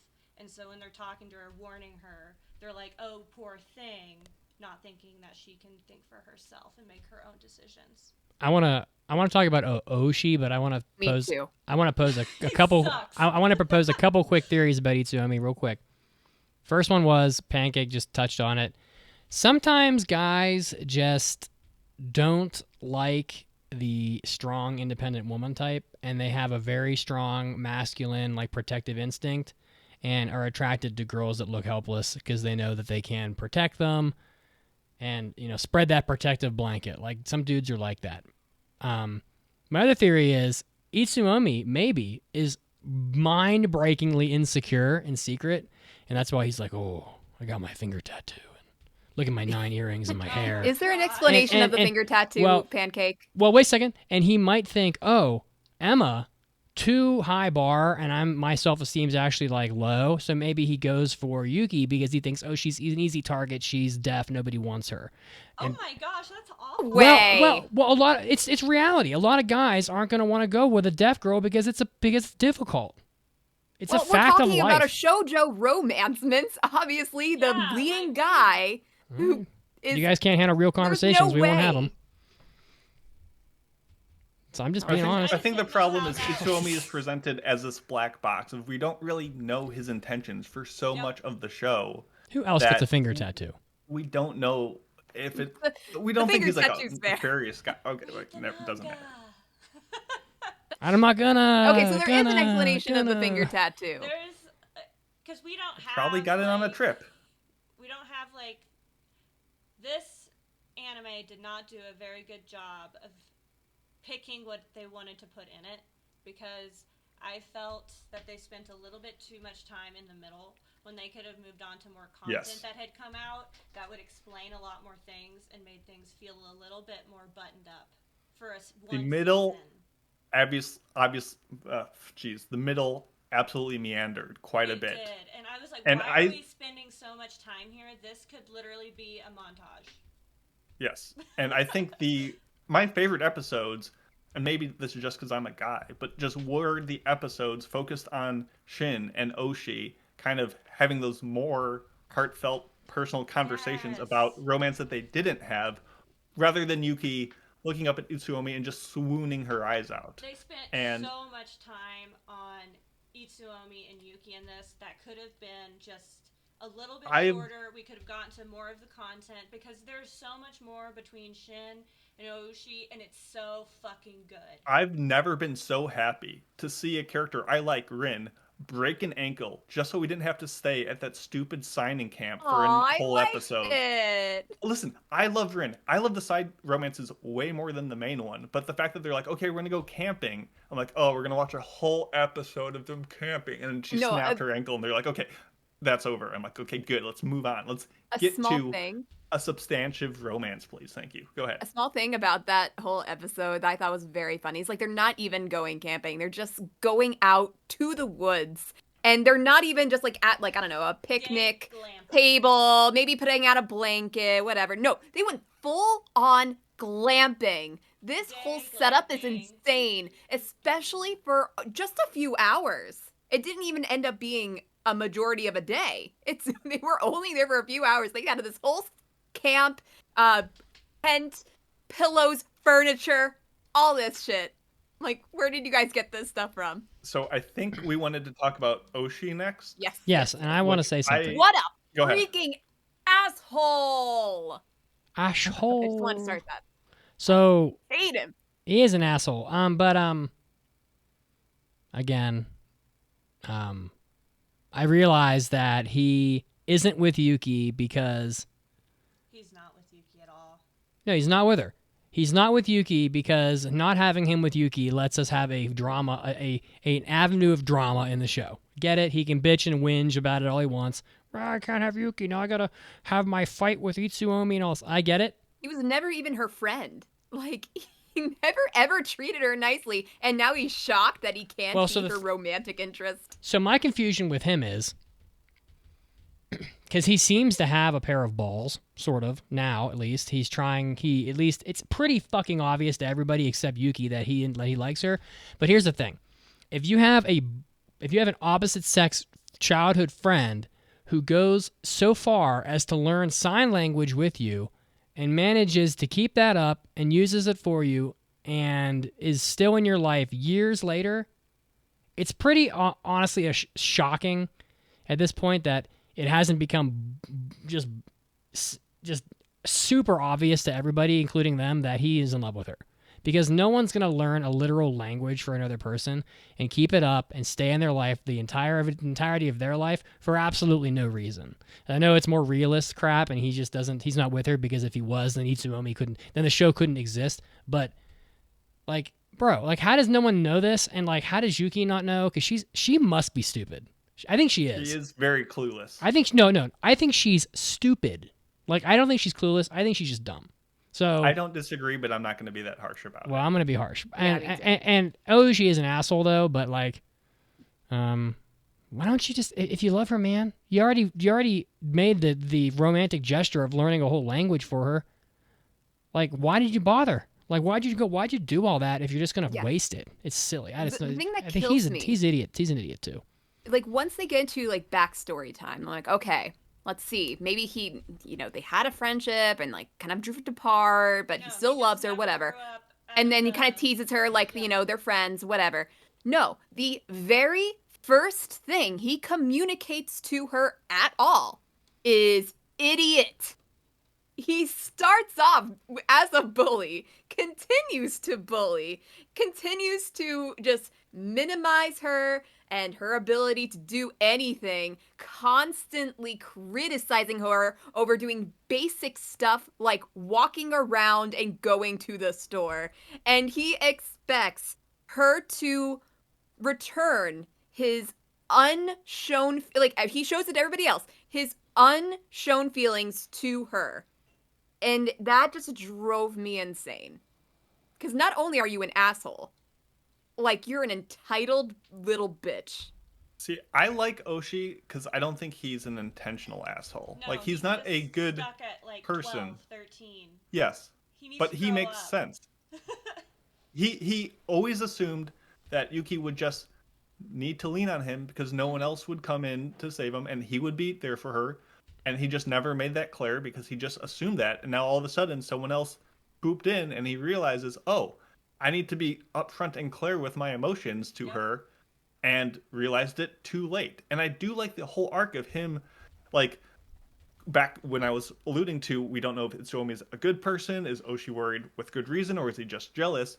And they have a confrontation, and they just talk about it. Like, they just go out for drinks, and they banter. Awesome. That was awesome. Like, I was not, like, cheering for Oshi. I'm not like, go with the childhood friend who treats you just kind of arbitrarily. Like, no, not like that. But it just was a good growth. Yes. Mm-hmm. And for once, we forced to learn actually that Itsuomi is not a scumbag, as I perceive in, like, the background noise. Like, no, like, he actually stood up and was like, no, I actually like her for XYZ reasons. She brings this to my life. Like, that scene and that kind of arc between the two of them made both of them grow and made them both stronger characters, and the show is better for it. So Oshi was a good character to have in the show, and I liked it. Yes, it was for drama, as Mitz pointed out, but it was good, and that was a strong point. It's like I think that's a character development arc we don't really get to see explored in that kind of way, usually. Yeah. Usually it's like, oops, I'm sorry, it was me and I loved you all along, and it's like, it's okay, now we're together. Yeah, which we kind of get with Shin, but in a different flavoring, which I also liked his backstory. Mm-hmm. I think the side characters are the strongest part of this story. And honestly, manga, like, no joke, my favorite side story character thing was the most minimal one, which is Madoka and her aunt. Just this one really go get a part-time job, do the thing. And her aunt was just the same way. Like, they had more personality in their 17 seconds of screen time than Yuki did, I think. It was awesome. I was like, yeah, I want more of their story. Just briefly on Madoka. It's a Madoka? Is that her name?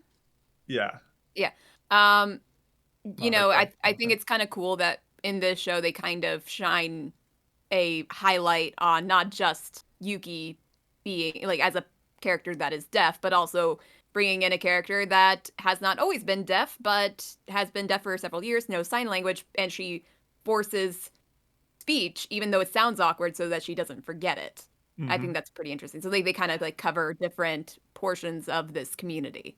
So I want to briefly talk about so much of the aspects of, being disabled and not being able to hear that I thought the show did a great job presenting. And coming from Oshi, I think one of the things that he did that was like just the most brutal, I don't know, takedown of someone I've ever seen is just when, Yuki was signing and he like reach out and just like holds her hands and stops her from signing. Like how just unbelievably savagely disrespectful that must Fucking be. rude. Like, just, Yeah, that would be like somebody walking up to you and putting their hands over your mouth while you're and just telling you to like how like Just thinking like, about you that, I was just like, slap I've his never hands. considered that. Like that's there's Bite they him. did a lot of things. I think it could have done some things better, but just I think we all can be like, oh, what is deaf like? Oh, you can't hear, but we don't really think about, oh, if you're on the train and it just stops and you don't expect it. Oh, you can't hear the announcements. You'd be more scared. Someone can walk up behind you and just how do they get your attention without scaring the crap out of you? What kind of case does your hearing aids come in? How often do you have to charge them? What kind of alarm clock do you use to wake up? Like, this show presents in a lot of small details all these little aspects that are really well considered into the communication besides just, oh, you can't hear when someone is speaking to you. It's so much more, life impacting than that. And I liked how the show gave that its due diligence with some really well animated signing as well. The only thing that I was very baffled by, and I tried looking it up because I couldn't lips? believe it. We don't know either. No, it's not the lips. It's at the very end when Fucking lips. Itsuomi's like, "Can I kiss you?" and she gives him a thumbs up. And he's like, "Okay, that probably means I can kiss you." And he goes in for the kiss and they're like, "No, this doesn't feel right." And she's like, "Oh no, thumbs up means no." What? Is that what she said? Does it That's really? what she said. She said thumbs up means no. And first of all, there's a lot of ways to say no in sign language. If I was someone who was deaf, I would not pick the one that could be the most easily misconstrued as being yes to sign no. Second of all, I didn't see where it's meant no anywhere. Maybe it does. It doesn't. in I'm looking at it right Japanese now. sign language. I get Japanese sign language is different. It's not consistent, but come on, maybe, girl, yeah. you can't be doing a thumbs up to Was say this no. not the train tracks? No, this was on their Okay. last date, like under the flowers. He's Maybe- like, "Can I I kiss don't you?" know, It's right before he moves the bento box, and she gets really all flustered and blushy, and she said, "Thumbs up." And then he's like, "Oh my God, Mason, please do that again." "You can just watch it on Twitch again." I don't know. I can't do it great, but I was like, "What?" And it was kind of fun learning the sign language at the beginning. How she's like, "Oh, this is how you do snow. This is how you do thank you. This is how you do what," and you could see that progress. Like you learned along with Itsuomi very basic sign language. Like the show did so many things well in that regard. And I get, she could have been more than just the deaf girl that is playing into that stereotype of the weak little pup. Like, it was good and bad, and overall I thought it was pretty solid in that regard. And the visuals of the signing is so cool. I think that's just really unique. In this anime, and yes. Yuki is just so pretty. But just walking on air the whole entire time, and then just the signing. I loved the signing, and I loved learning with Itsuomi, and I love that they like kept on referring back to his little sign language book he had made that together with Yuki. All of that was just so great. Yeah. But just going back to what you had said, Mason, because I also wrote this down, that they were very detailed in just how they went about Yuki communicating and people communicating with her, and what she also should and should not know based on like the context of the situation and just how Yeah. far people are, if their face is turned, if they are in the car, they and also like if her phone is halfway across the room, does she feel it vibrate? Does she or not? And does she see the light go off or not? And it does she, Itsuomi hears the vibration. She doesn't, of course, so he go gets it for her. So they're always very cognizant of like what Yuki should and should not be able to figure out and what Be she aware should of. Yeah, know. that was Which awesome. is And her in the manga is, so you know how she can lip read, right? In Yeah. the manga, it would translate what she could read, but then sometimes it would be like mistranslated or like parts of words would be missing. So when you're reading along, it's like what she's actually picking up. Wow. Mhm. It's That's really, pretty cool. really neat. And that was something that I don't know if they could have shown in the manga, maybe with like little tremble lines, but when she was signing and she was nervous or flustered, her hand motions were, a little rocky and shaky, and it wasn't as smooth, and the way that she perceived like confidence or strength or like the person's voice from their signing was just, that was all awesome. I love that. I love when shows show me the behind the scenes and the mechanics of something, not as like a sideshow carnival act of, oh, let's see how the deaf person lives. Like, no, but like as the world exists through their lens. And I think that appeal is what Itsuomi is drawn to, is he's discovering more of the world through how Yuki sees it, and that's compelling to him. Realizing that he can find a lot of the world right where he's from and not always having to run away to somewhere else. Yeah, the show did so much good, which is why I'm so bummed that the relationship Why did they do the did parts not work. of the manga that they did? Like, they ended that season. They could have put so much better content in there. They could have fit it. Listen, if a season 2 is not announced in, I don't know, the rest of the year, I probably will pick up the manga. I'll say that. It's in such a good spot right now, and like you get what you're asking for already, like having more dynamics with her parents and how Itsuomi like meets them, and like Emma and Shin gets a lot more content right after where we ended. So there's a lot of good stuff coming up. I wish they would have picked a little bit better. Yeah. I think we should talk about Emma, I just though, hate that because relationship so much. she kind of falls into a lot of my opinions of Oshi, and that I hate Emma a lot. I mean, a lot of the time. I could see myself liking her in parts, and then maybe I'll like her better later. But the fact of the matter is, it has been like 5 years since Itsuomi first rejected her.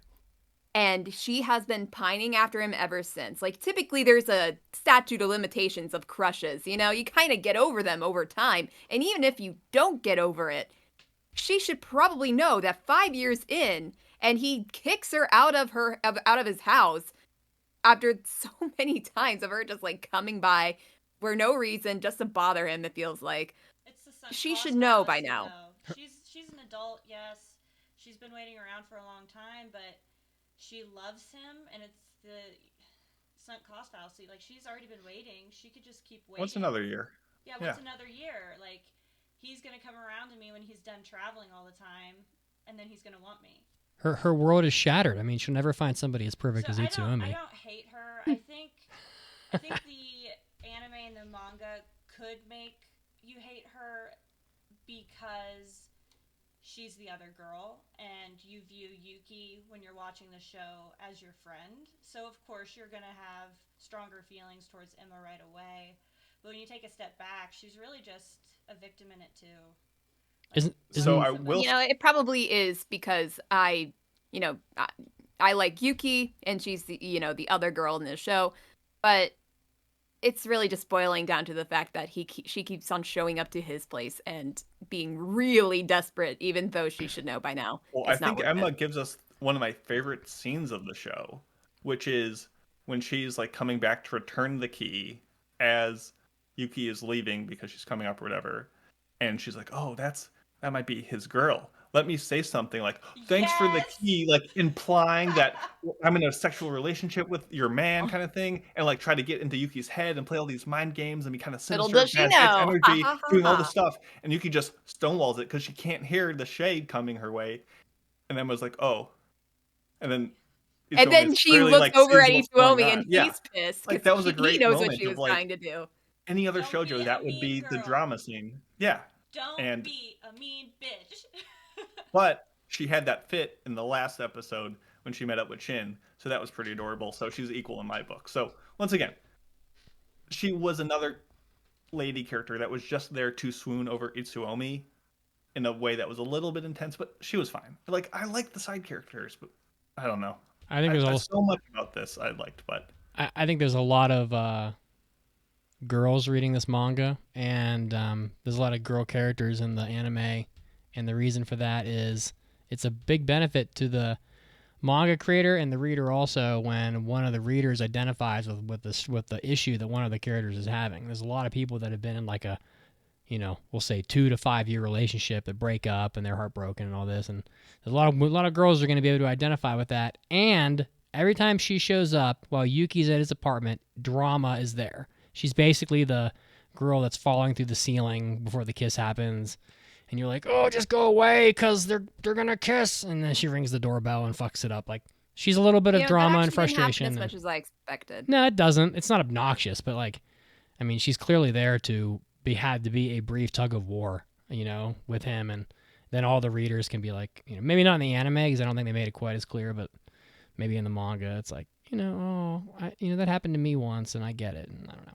So that's how I feel about it. But Yeah, I think it's good when there's different female character personalities because I could never relate to somebody like Yuki. right. She's very quiet. She's very reserved. She's, I'm not deaf. Never have been. It's interesting to view life through her eyes because I love to get different perspectives, but I don't necessarily relate to her or her situations. I'm ready to score it.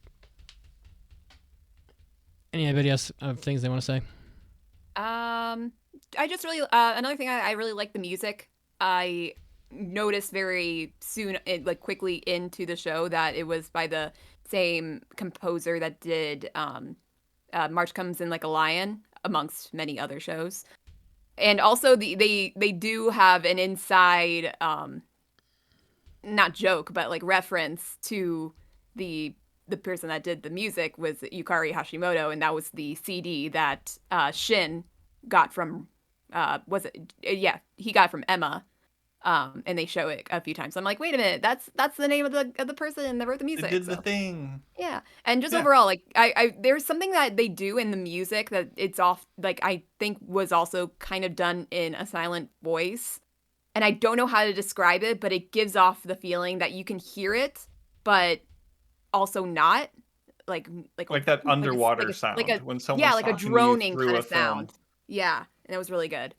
So just wanted to point that out. So yeah, ready to score. I think I'll go first just to go back in the order that we introduced this in. I really liked it. Some of the characters didn't love, but it's also kind of like a love-hate thing. Like I don't like the characters, but I love the drama it brings. And I just think it's really cute and enjoyable. And as I mentioned before, I will pick up the manga if this season 2 is not brought in. And even if the season 2 does come and I get confirmation from Pancake that they still didn't add in the extra things that they've kind of passed over, I probably will pick up the manga then too. But yeah, I think it's pretty solid and just overall a nice show. And so I think I will give this show 4 Yukis wearing Crocs in sport mode out of 5. Yeah. Because when she falls over, they show her wearing Crocs in sports mode. And I was like, whoa, Crocs. Pancake, why don't you go first? Ladies first. I'm going to give this 4 love triangles out of 5.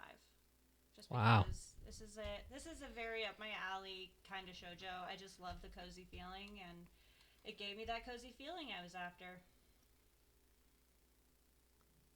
I don't. I thought I like this anime. I mean, I don't think it's the best romance I've seen. I think that a lot of the stuff in it is pretty paint by numbers at times. Yuki's not, but she's kind of a gimmick to get people to watch this. I mean, it's like, how do we make this show with 19 unrequited loves different from the next show? Well, let's make the main character deaf. Okay, done. So I mean, I there's some. It's not that different. I mean, it's not groundbreaking. It is cute. It is fun. I appreciate that they actually like I don't know, that they kiss, I guess. I mean, I honestly think at this point, like, it's still a little slow as far as the romance goes. It's like, he literally had time to fucking learn sign language, which has to take, at a minimum, 6 months. And they're still, like, barely kissing. Like, nobody lasts that long. You're fucking adults. Like, give me a break. We're not nuns. I mean, and I know it's anime, but, you know, it is a based in reality romance show. It's not. We're not on the moon. We're not flying around. We're not shooting blood out of our feet like in, you know, Undead Unluck or whatever. It's. Wish they'd kind of move it along, but we did kind of talk about how Yuki's kind of, I don't know, sheltered as fuck, I guess. But all in all, it is still cute. You know, I'll watch season 2 if it comes out. I assume it will. I think that this was pretty widely watched and pretty overall well liked, I think. So. Yeah, I'm going to give it 3.5. What the fuck do you do? 3.5 earrings. Finger tattoos. Earrings on the same ear. Out of 5. Yeah. Yep. Yeah, I guess I'll be the stinker of the bunch. Oh, here comes Mason. I think it did so much well. But so much if the core of your romance fails, in my mind, I can't give it like a strong score. So, is this the worst romance ever? No. Like, it just doesn't sit right with me. I wish they weren't just perpetually in this honeymoon stage. And I'm sure we will get there as it moves on to be better. But right now, the best I can say for these characters is that they're not unlikable. And that's not really much to go on. And I felt myself coming away from this more disappointed than anything because it had such a good foundation. And I think just didn't provide what I was looking for. So I will give it 2.5 Costco hot dogs out of 5. Costco hot dogs? You mean Costco? They went to Costco. No, and they didn't get the hot dogs. Costco. Well, that's a 3.5. Giant Well, that's not bad. tiramisu. So that's not a bad score. Yeah. I don't know. Well, it helps that Pancake was here. Yeah, it does help. Well, I think it evens it out. It's 2 dudes versus 2 chicks watching a shoujo. I like romance shows. It nailed the demographic it was going for. Yeah, you know, that's what the scoring tells you exactly. At the end of the day, as someone who is not a huge fan of shoujo, to come out here and say, like, I think it's better than a lot of other shoujos I've seen, but it still falls into the same things that I don't like about shoujo, means if you like shoujo, you should probably watch the show because it's pretty darn good. Yeah. I mean, for shoujo lovers, I think it's really good. I mean, he just kind of does a lot of the same stuff as the others. Like, of course, Itsumomi was going to be, like, the most eyeball-melting, sexy man of all time. Like, I mean, why do you think we watch Bridgerton? I think that, like, this reviewer on Mal put it pretty accurately. He's like, shoujo shows where the male character's Riz game is always at its peak. What? That's what it says. Riz? It's like, oh my God, Itsuomi, your finger tattoo is so edgy. Just take my panties now. That's pretty much what it is. I would rather his dark hair over his silver hair. He changes his hair in the manga. Yeah. Oh? Yeah. Of course. A couple times. Yeah. It's pretty fun. Can you tell me what colors? Here we He go. goes back to black. Well, it's a manga, so it's black or white. Oh. No, but he gets his roots for a while. He has like silver and rooted hair for a little bit. Then he goes back to his natural color for a while, and then I think he dries it silver again, or like bluish. I have to go back and read. At least the show had a great reason for all the characters to have great hair the entire time. Yeah. They're like, one of them is just a miracle hair worker. They can make them silky, smooth, any color you want. It's always going to look bombastic and awesome no matter what rain, snow, sleet, shine. It's going to be awesome. Boy has a drinking Perfect. problem, though. He's going to die of liver cancer at 35. The things you do for love. Also, I can only imagine what texture his hair has because it's been bleached so many times. For the perfect also, texture. When Itsuomi was like, my friend named Shin being like not that uncommon of a name, and Yuki's like, oh, like the front of your leg? Come on, lady. You know a couple shins. Anyway, that was episode number of the Anime Addicts Anonymous podcast. Thank you, Pancake, for joining us. Thank you, Betsy, for doing a live Does Mitsugi's Mom Know, and Bucket for going through the gauntlet. We love you. Twitter, Facebook, but most importantly, our website and Discord is where you can find us. Next week, we'll be doing a review of Buchigiri, which is a show that exists. Unless you know Because I won't be here and I'm forcing them to review it because I don't want to. Oh, what? Who picked it? Me. Mason. Any thoughts for the Okay, people listening? I was gonna say go fuck yourself, but that's the wrong show. So love you guys. That's the Stay hentai sexy. episode. Goodbye. Bye. Bye, guys. Bye.